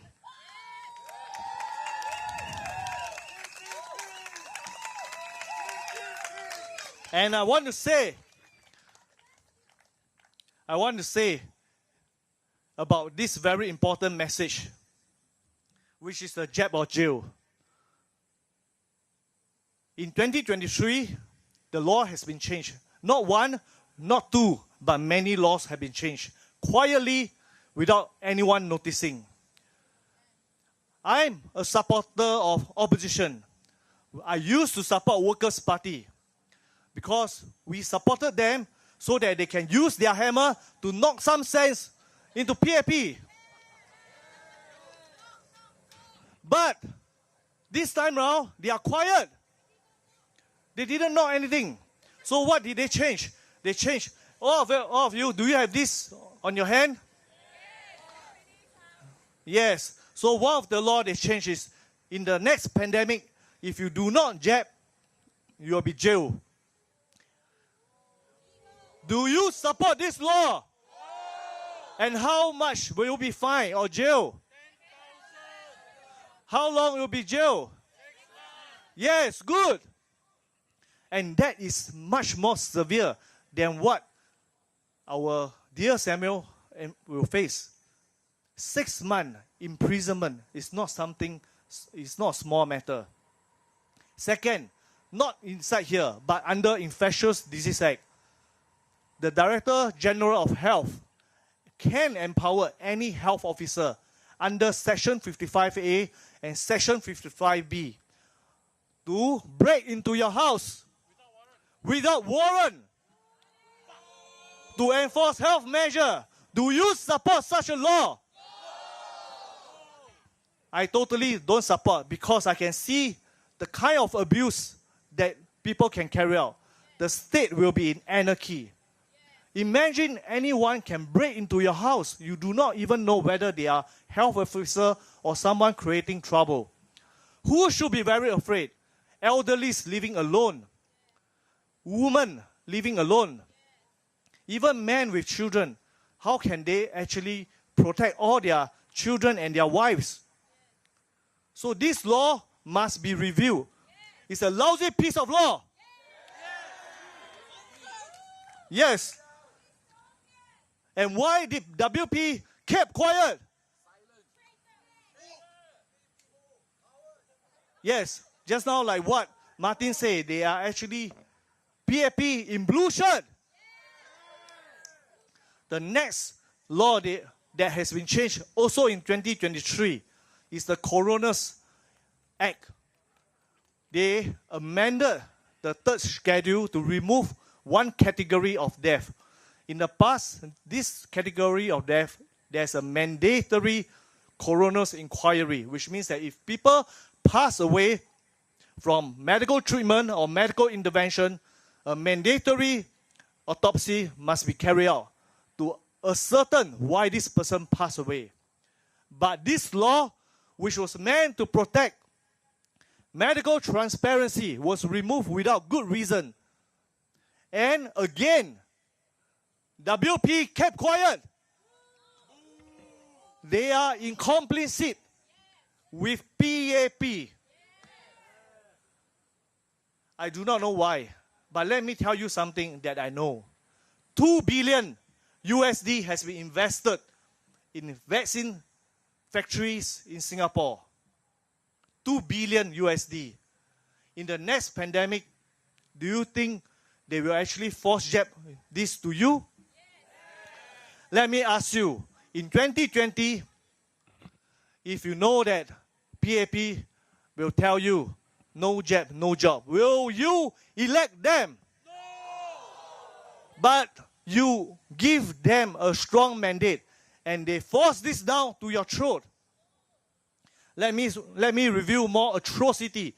This PAP government is heartless, reckless, and is a huge hypocrite. If you forget anything, just remember these people in white are hypocrites. They say you can have medical exemption, but have you read their circular how to obtain vaccination exemption? My friend has many medical conditions. It's Madam Ang. She said you must bring this up in the rally. I am speaking for many vets injured and many who pass away because they believe in the government. All this pass away. The soul, we have to bring justice to them. Madam Ang shared with me. She's working in the civil service. The boss say you must go for jab. If you don't go jab, I will terminate you.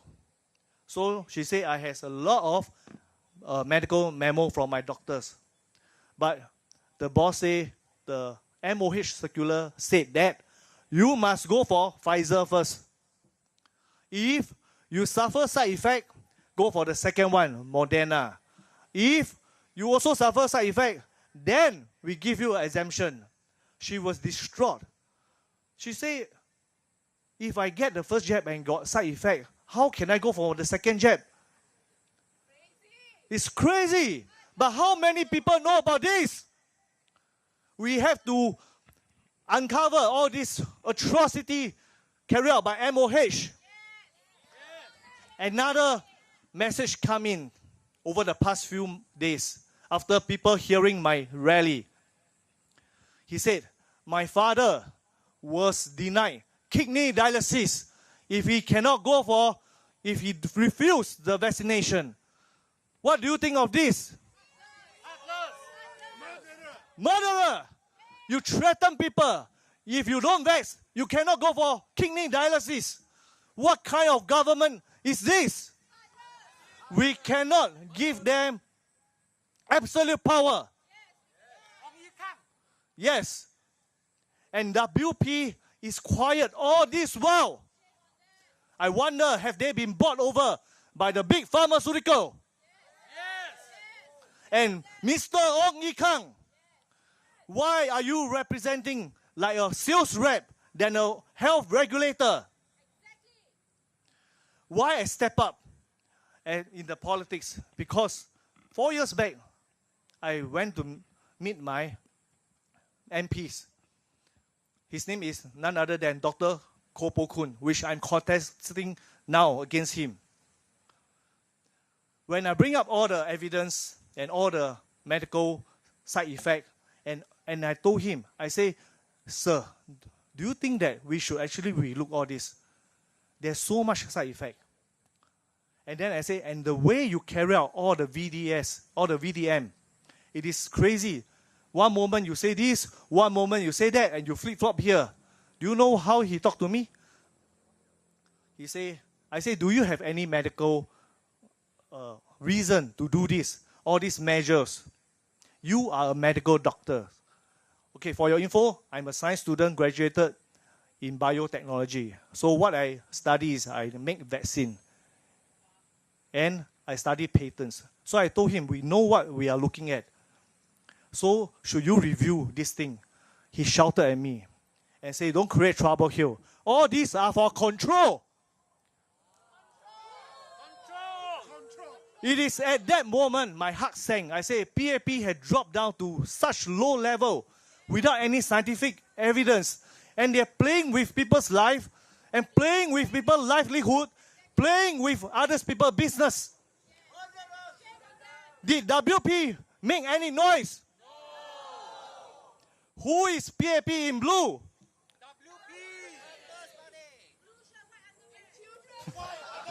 White underwear. Next, I will talk about cost of living. Last rally, I talked about the carbon tax. Do you know, last year to this year, how much did the carbon tax increase? 500%. From $5 per ton to $25 per ton. Can your salary increase 500%? No. But do you know next year, they are going to increase to $45 per ton. And that's another 80%. Can your salary increase another 80%? No. But do you know, WP is a huge advocate of carbon tax. Did they tell you that they actually advocate for carbon tax? No. And PAP had actually put up their price table for carbon increase. In 2030, they're going to increase to $80 per ton. And what does it mean to your cost of living? Huge amount. From $5 in 2023 to $80 in 2030. That's 1,600% in 7 years. If you vote for PAP again, that is your cost of living will keep going up. And for WP, they are silent. They disagree on how carbon tax is being implemented, but they did not oppose to it. For us, we think that at current high inflationary pressure, we should not have all these taxes. And second, what made me so frustrating is that carbon tax is imposed on water. Do you know that? But water is essential for all of us.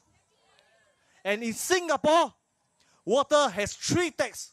And now plus carbon tax, we have 4 taxes. And that will have a lot of impact in your cost of living, your hawker food, and everything else. What taxes do we have on water? Water conservation tax, water bond tax.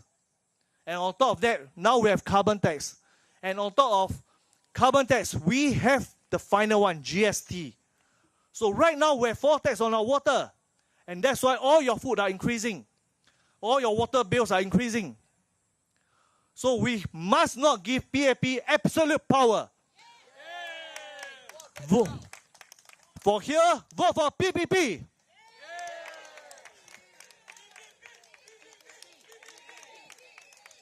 How do you know which is the more party? It's only when you vote PPP into the parliament, because we will bring this carbon tax up. We will bring this vaccine issue up. And you can see WP stand on which side when they are asked to vote. If they vote in favor of PAP, then you know who is PAP in blue. Next, WP is a woke party. We are not against LGBTQ. We are against the woke culture that is sweeping across the whole world. What is the woke culture? People ask. Most people do not know. Have you heard of DEI? Diversity, Equity, and Inclusion. Recently, Eric Tong said we must push for more DEI. But what is the issue? It is because it will affect our livelihood and our businesses, and it will tear our very social fabric apart. Our social cohesion with all our different race of people living together harmoniously. And that's why, in terms of national policy, in terms of stability, this DEI culture cannot come into Singapore. Once it comes in, it is irreversible. We have nothing against all the people who are LGBT. I have many friends who are LGBTQ, and they form good friendship with me. But this is on the national level policy. And national stability and social cohesion must be priority. And now, I have a question for Mr. Faizal Manap. Faizal Manap is known to be a very religious person, and he is a fighter for his community. But he also knows that WP is a woke party. Between party interests and the interests of your community, are you able to speak up convictionally in the parliament? Are you able to speak up for your Muslim community when your party's member push for woke culture? For example, Professor James Lim. Do you know that he pushed for gender confirmation surgery subsidies? These subsidies means you and I have to subsidize for gender confirmation surgery. Do you agree with that? We are not against gender confirmation, but use your own money, but not use taxpayer money. Do you know that Professor James Lim want to push for more pronouns being used in the school? I tell you, Akong, Ama, he and she already confused. Now you want to push Zim, Them, They, We. That will be very confusing for our society. For our party, we just want to maintain status quo. You agree? We don't want all this Western culture, the 76 pronouns. 76 pronouns. So next time you call your daughter and your son, maybe he or she identify themselves as chair or table. How do you call them? Yeah, so I think I've made a lot of the point, and I will pass my time to my fellow speaker, Via. Thank you.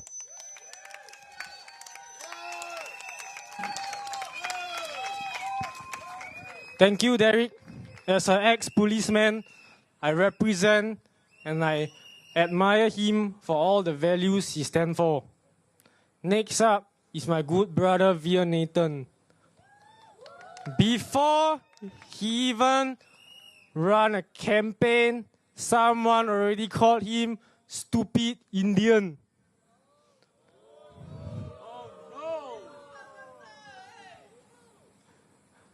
Do you think we still have racial harmony in Singapore? No.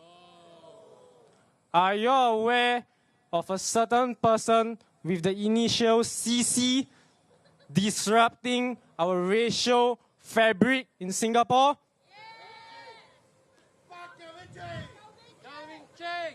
Tell me, should these issues be addressed? Exactly, where is he? PAP told him to lie low. And how many ministers like his post?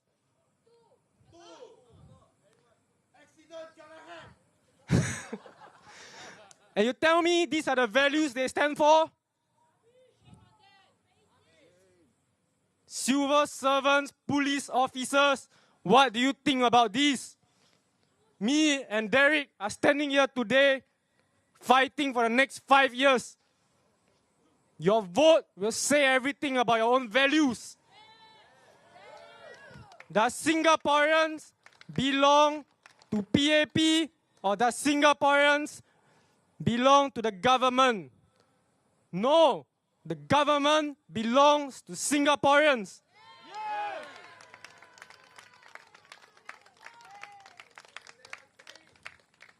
And with that, let us hear from our good friend, Via Nathan. Thank you.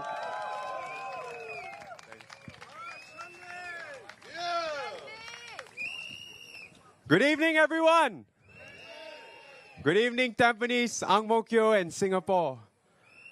I hope you all don't mind. I like to use the mic. I don't like to stand behind the podium. So just bear with me.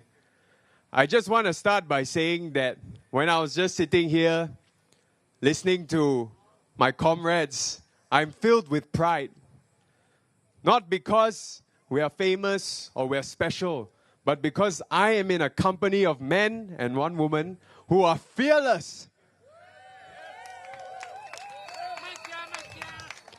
They have the guts, they have the courage to stand up and say what they know is true. If there's something that I can't stand about politics, and this is the main reason I never got involved in politics, is because it felt like a game of ego, of mudslinging, of lies. Politicians often have to tell you what you want to hear and tell you lies just to win your votes. Do you want to be lied to? No. Exactly. That's why here, the People's Power Party, we stand primarily for truth. The people always deserve to know the truth. Not a government that manipulates the truth to control the people. That's unacceptable. Everybody knows this. Knowledge is power. If you control the truth, you control the people. So people, vote for truth. Vote for people who will tell you the truth and not manipulate you with lies. Not just for yourself, but for Singapore, for your children, for the future.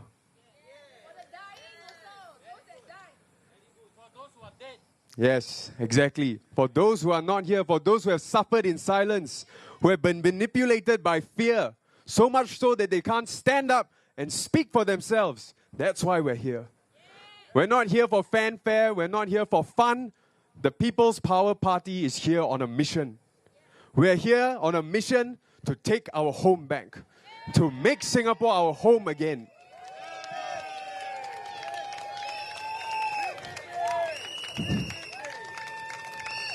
Thank you, thank you. We are here to tell the truth. We want to be able to say what we know directly. It was wrong to force on the entire nation a medical treatment that was untested. It was wrong. Someone has to come out and say it directly. We have to make a clear stand. We believe in the family. We believe that the family is the backbone of the nation. And no other agenda should compromise that.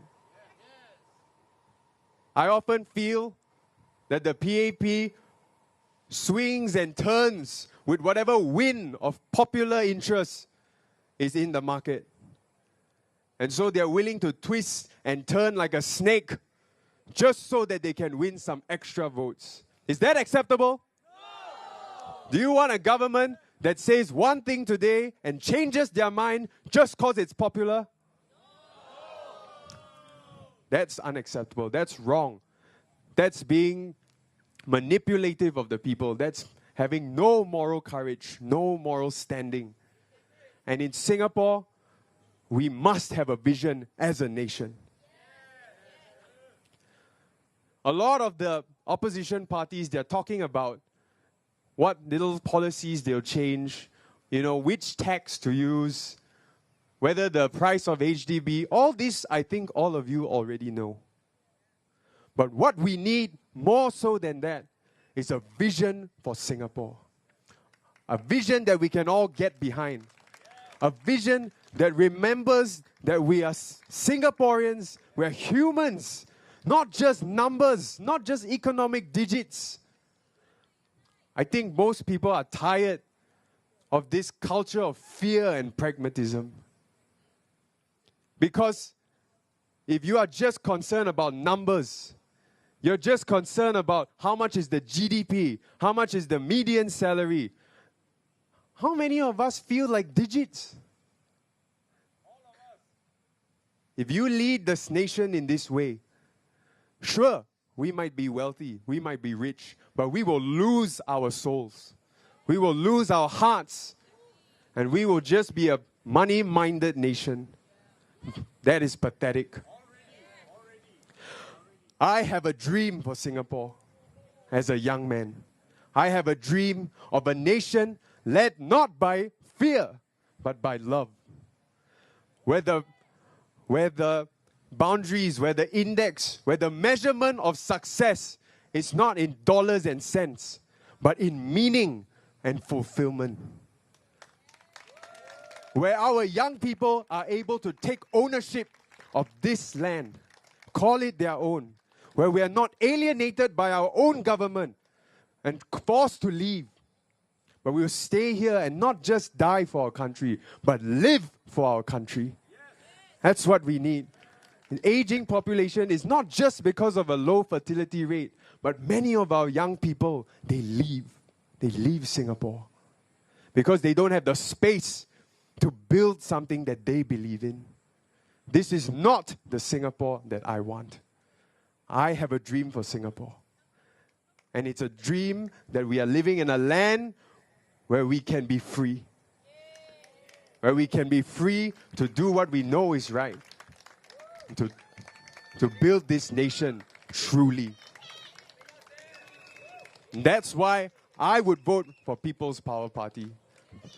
Aside from the policies, aside from the law, it's the heart, it's the values. It's to make Singapore our home again. It turned out standing here because I think I'm out of time. It's okay. Thank you so much, everyone. Thank you. Thank you, Veer. Sorry to cut off your time, bro. Guys, before I forget, Singaporeans, PAP supporters, I have someone I need to show you today. He's in wheelchair bound, so he's probably under a shelter. His life coincidentally changed after he took the vaccination. Now he's wheelchair bound and you can identify him easily. He's somewhere under the shelter there, most probably. Please speak to him, open your eyes, and see what are the effects of it. He's an example And we brought him here today so you guys can see for yourself whether we are talking about lies or we are fighting for truth. Please go and look for him afterwards and understand his story. Next up, we have our party SecGen. A lot of people ask me why I joined PPP. It's like a clown party. The name already so funny. These are some of the comments online. But tell me, how do I analyze which party to join? Do I listen to their words and empty promises for the next 5 years? No. 5 years ago, they tell us GST won't increase. Did it increase? Yes. Will you still vote for them? No. I've been hurt and I'm looking for a new leader. A lot of people laugh at our SecGen because he's infamous. The media portray him as hateful and idiotic. I believe I'm not wrong to say this, but he's not very well liked. So tell me, why do I join this party? I look back a few years ago for what he did for our country, Singapore. I look at what he said, I analyze his character. Tell me, who was the first one who said that HDB, Housing Enhancement Asset Scheme, is a scam? Who is he? He called it out before people are even aware. 99 years of HDB lease, they tell you it's an asset. Do you believe it now? Tell me, who was the first guy who spoke up when the PMD laws were changed? What is his name? How many people back then were affected?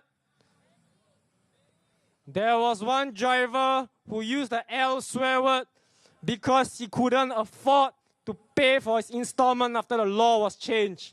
Who spoke up for him?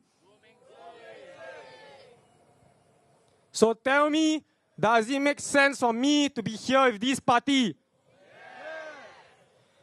Next, tell me who suggested looking for alternative solutions for COVID-19 treatments.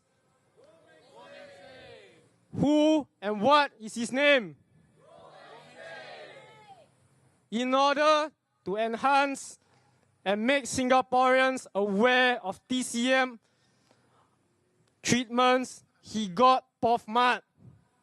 Tell me, which minister is willing to get POFMAT for sharing such stuffs? Do you think he's a clown? What has the media portrayed him as? Am I wrong to represent the People's Power Party? Let's give our time to our Honorable Secretary General, Mr. Goh Meng Seng.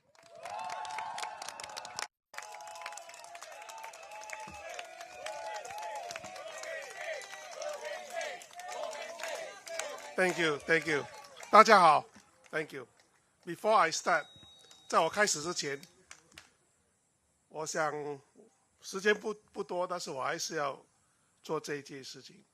我们默静1分钟，为那些为了打针受伤、死亡的人的冤魂哀悼。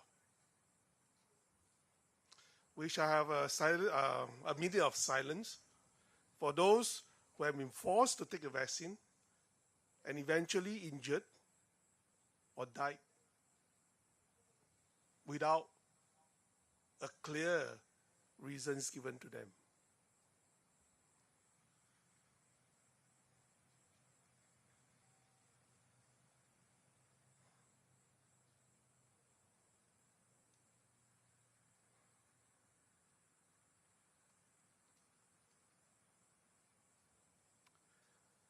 You know, last year, I didn't want to go to any funeral wake. 去年呢，我回去了所有的丧礼，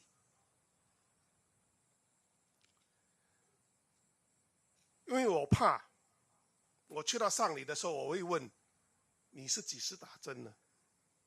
是怎么死的？而我会怕，我在那边哭。I'm afraid to ask, when did he take the vaccine and how did he die? I'm afraid to cry in the funeral wakes. Because I do not want the spirit of the dead to come and ask me to be their 包青天. I did not want that. 我不要这些冤魂来找我，替他们讨个公道，做他们包青天。因为我有什么能力 ？I do not have a group of fighters like this. But things change with the will of heaven. A group of youngsters actually step forward. And they are adamant to take this issue up to the national level through the elections. All of them.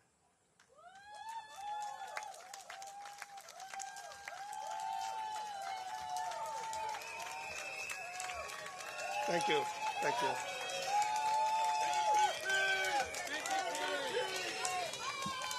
I've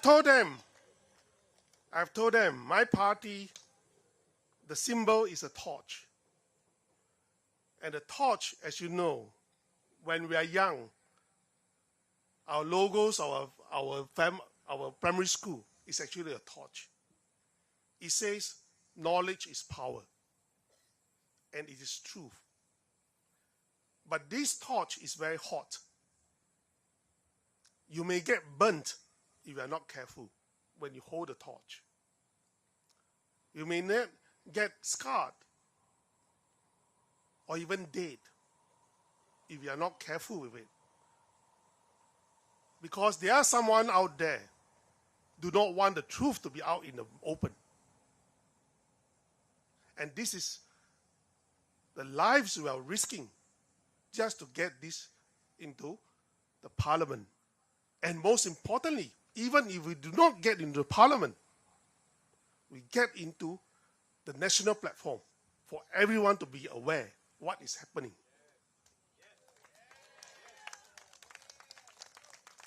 However, the power up there is very powerful.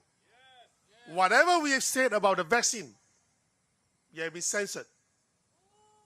Censored and censored. But we are adamant to every means that we have to bring this issue up again. And today, Dr. Ng Heng Heng was talking about trust. This election is about trust. Who do you trust to lead Singapore into the future? I agree with him. In fact, our first political broadcast, if you have watched, which was written by Nathan, right, Will, it is about trust. We want to vote people who we can vote, we can trust to run the country. And mind you, it is not just about the ministers whether we trust or not. It's about the process, the people in the process, in the policy making, in the parliament, to debate whether we can trust them or not, inclusive all the opposition parties. Is that so? I can tell you the trust level at this moment of PAP and all others have declined. You have listened to all of what they have said. Why didn't they object to a law that is so draconian? It's medical tyranny, in fact. Why didn't they object for the law to be taken out that deprive us of the medical transparency. 我死了，我也要有知道我为什么死，对不对？ If you die, you must know why you die, or else there will be no closure for the family. Is that so? Why did they do that? But nobody raised a voice, not even a finger in Parliament. And talking about trust, can we trust the PAP? I will tell you why. MRT breaks down over and over again. They tell us, oh, they are using a not preventive maintenance, predictive maintenance. Whatever system you use, it must be better and not degrade. Is that true? Of course it's not true. You have a 6 days breakdown. 6 days. That's a breaking of record in Singapore history. And in many places, they don't have 6 days breakdown. And not only that happens, it happens again and again. 1 hour, 2 hours. So what type of predictive maintenance are you talking about? It is a total failure and a total betrayal of the trust that we gave them. They've been taking us for granted for that. And Singaporeans are very patient, very good-hearted. I admire that. But when it's enough is enough, you have to give the vote of no trust to PAP. Do not be gaslit by their formula. Oh, I lose a few ministers, I cannot work. If you lose a few ministers, you cannot work. Who's making is that? It is your own doing. Why? Right? Basically because they use a GRC system, they design it in such a way we first past the post. First past the post. To maximize the leverage they have. That is why they have only 60% of the votes and they have 80% of the seats, more than 80%. That is called leverage. But when it fails and it threatens their position, they turn around and tell you, hold everyone as hostage. You cannot vote against me, or else we die, you die. Is that a responsible government today?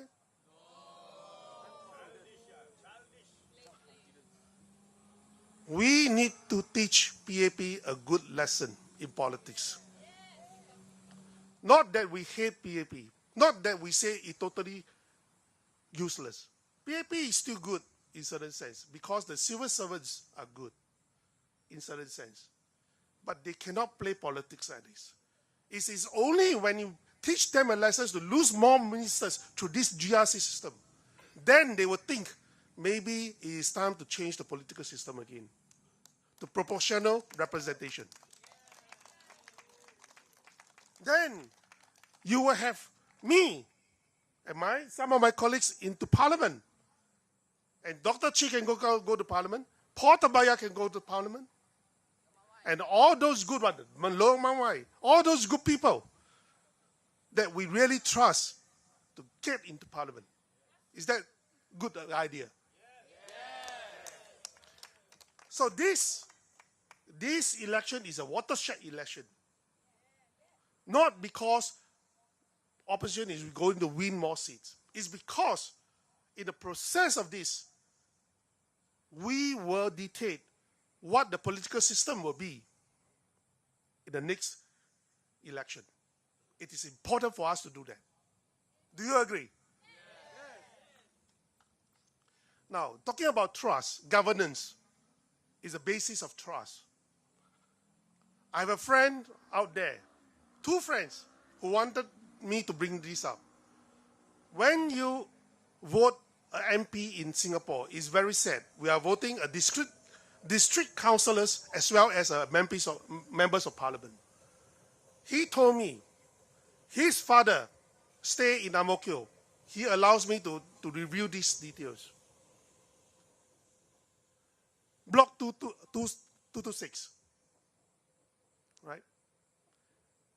His father is wheelchair bound.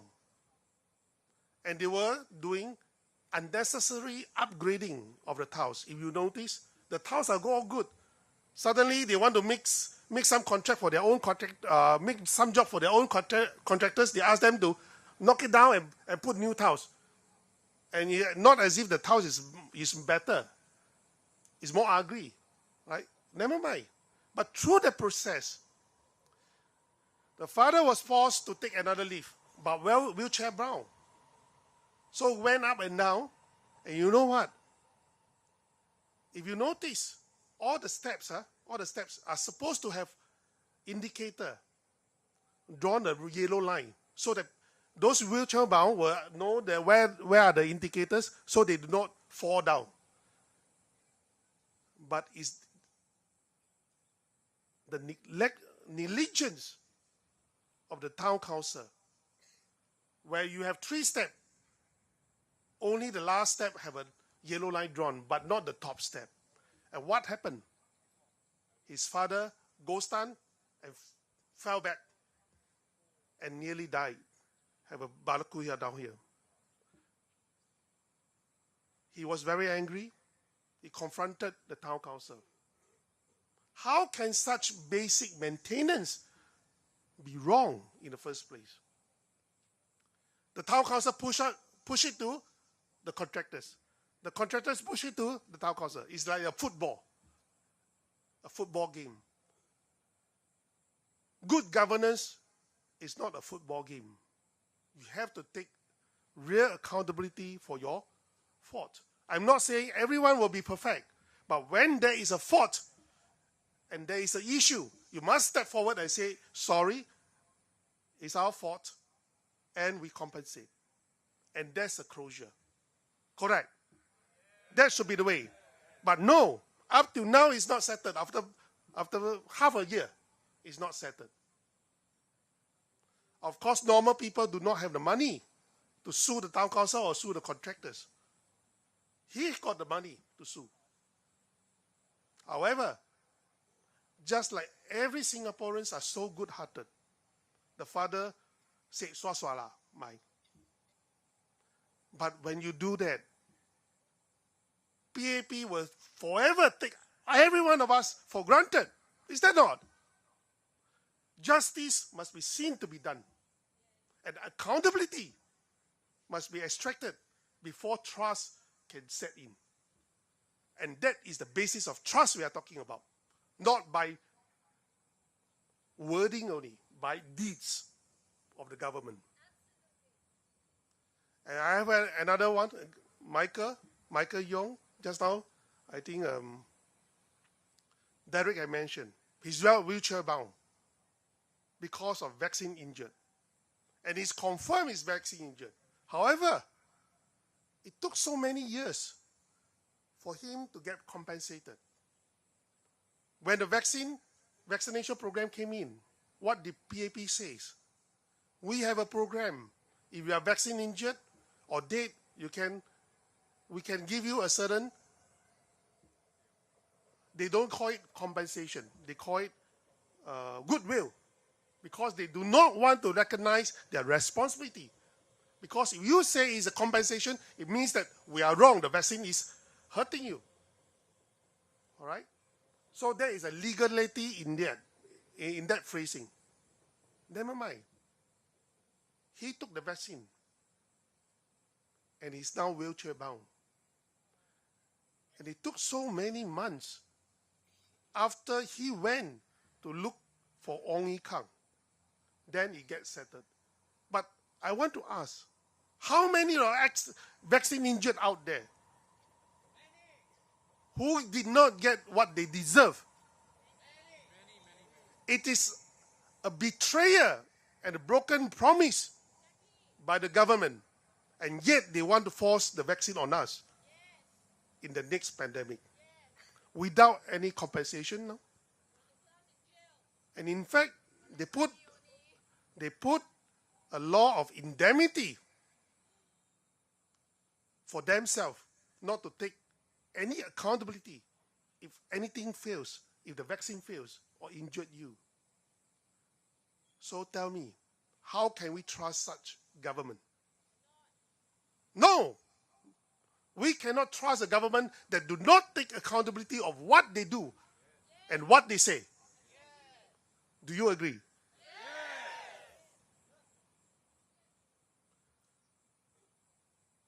I tell you who you can trust. People who have not lied in the parliament. People, party that do not have adulteries.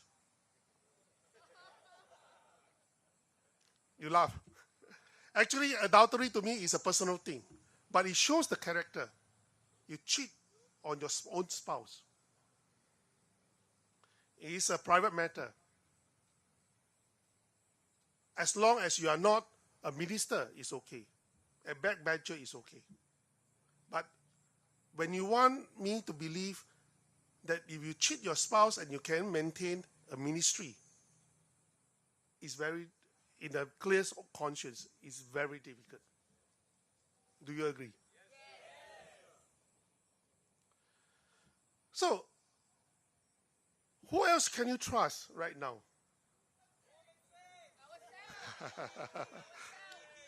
No, I can tell you, you can trust these guys. Yes. You know why I trust them? I work with them. They are not perfect human beings, definitely. I'm not a perfect human being. But at the very least, they fought this battle, they start to fight this battle with me, knowing that the chances of winning is actually very slim.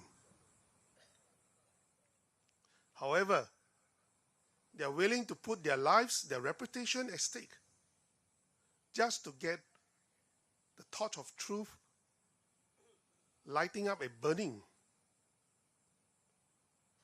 through the land that we love, and show the truth to everyone, what is happening in our parliament and in our government. And I have very good, high respect for such people. Really.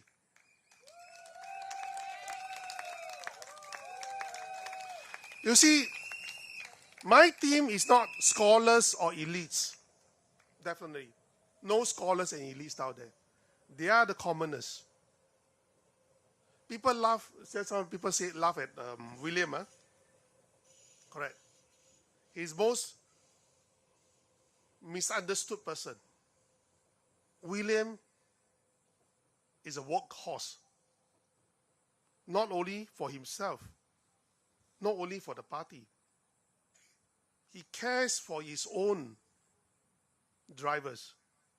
He has the empathy to speak up for them whenever it is necessary. And empathy is the most important thing in politician.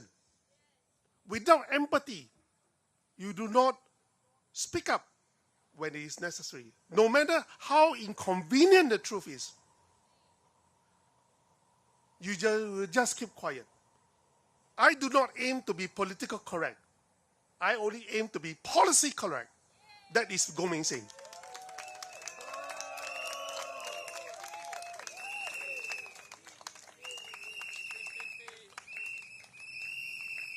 Now, in party politics, it's very complicated. But these people join my parties because they are totally aligned with my vision and with my core values. We are the only party in this campaign always talk about our core value and our vision. Which party in their rallies talk about such thing? And I can tell you, just now someone talked about David Neo, right? David Neo is scary. Not because he's a former chief of army. It is his mindset that we should be wary about. When he says something, we do not need people to complain in the parliament, right? We do not need their ideas. What does that tell you? Not even Lawrence Wong dare to say that he has a monopoly of ideas. But this guy, a rookie in politics, actually felt so powerful to say that I know everything. You do not need to complain anything. We do not need your ideas. And I will just execute as it is.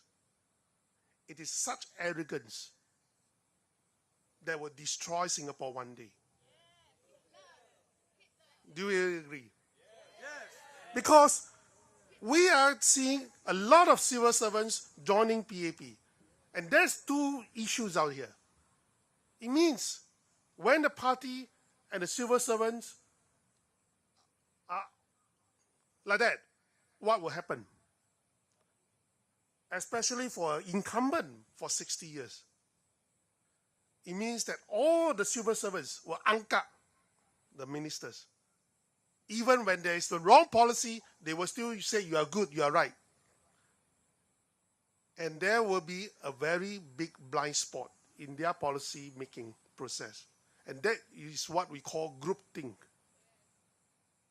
And if that happens, we do not have critical thinkers, but idiotic followers in our civil service as well as our government. And that will be the fall of Singapore if we have this culture to continue. And the biggest crisis is not Trump. It's not external. The biggest crisis for a nation is always internal. Correct? And the biggest crisis is to have people who think the same, who make the same policies that make us so miserable and desperate and demoralized to become the ministers. Is that correct? It is a betrayal that we felt that is so disheartening. When they allow 1.4 billion of people from mainland India to compete with a tiny little population of 3.7 million. In fact, the working class is only 2.7 million. 1.5, oh no, about 2 million people, Singaporeans are working. Do you know what does that mean? 1% of 1.4 billion is 14 million people competing with 2 million people in Singapore. And 1% of them can be the top 1% and compete with all the top and the medium and the mediocre Singaporeans. How are we going to grow? And that is why our youngsters do not see future in Singapore. Because they do not see the career path for them. They do not see the way to move up the corporate ladders. Because every time they have foreign talent from somewhere, from India, to come and take a place before your promotion is due. And that will destroy us as a nation. That is the betrayal that we are looking at. Do you want to vote for PAP? Vote for who? Yes, PPP. Right? Whether you are in Ang Mo Kio or Tampines. My last word to Workers' Party. Whatever outcome of this election, I will build my party stronger and I will contest in Marine Parade in next election. Because I really cannot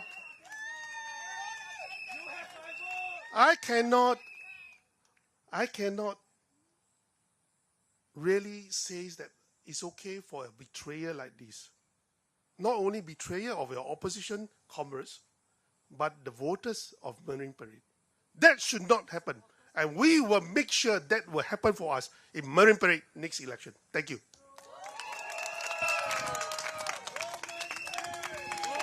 Thank you, Mr. Goh. Let's show him our support.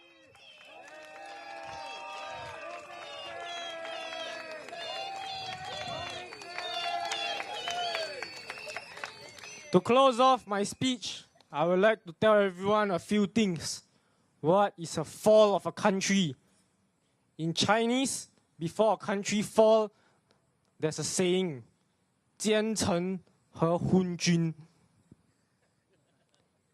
Corrupt ministers and idiotic leaders. These will bring Singapore down, not from external, but from internal. Understand what you're voting for. And to make it clear, none of us today have any thoughts of suicide or depression. Should you know what happened to us, ask yourself, why and where did we go to? Do you know, there's a lot of people saying, what are our party's policy? For that, we have our manifestos here. Please take and read through and distribute. Be logical voters. And of course, one last thing that people ask me, what good policy do I have? I do not have a direct answer, but I can say something for sure. Nuclear power is not a good thing for Singapore.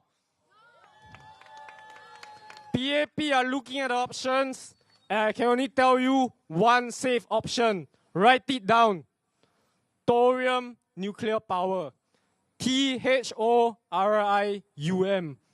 There have been studies done regarding this nuclear power plant, and I hope you guys can study more about it. With that, I pass my time to our chairman, Derek Sim. Thank you. I will do a closing.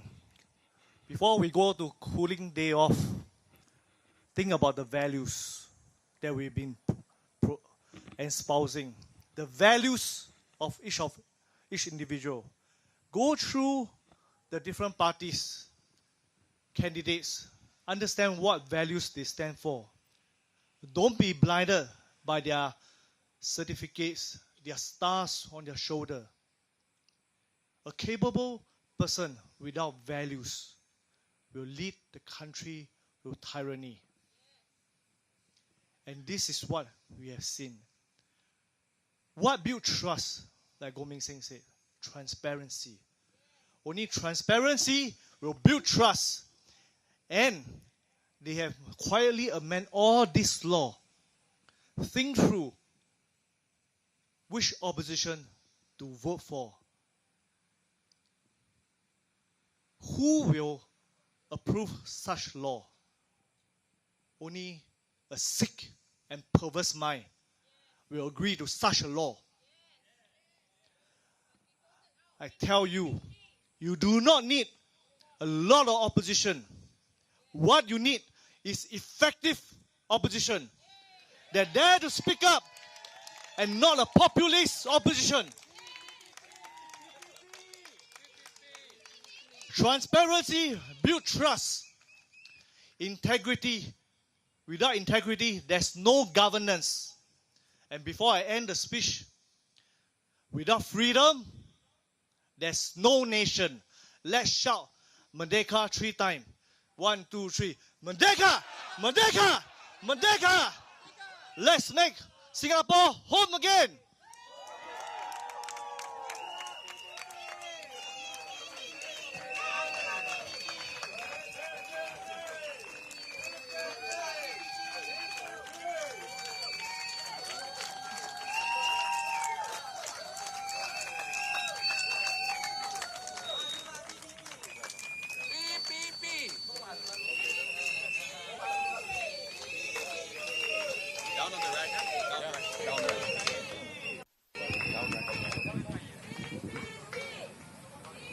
Thank you, guys. Please feel free to take our merchandise and spread and share it with your friends. All of them are supported and sponsored by our supporters. Thank you. Good night.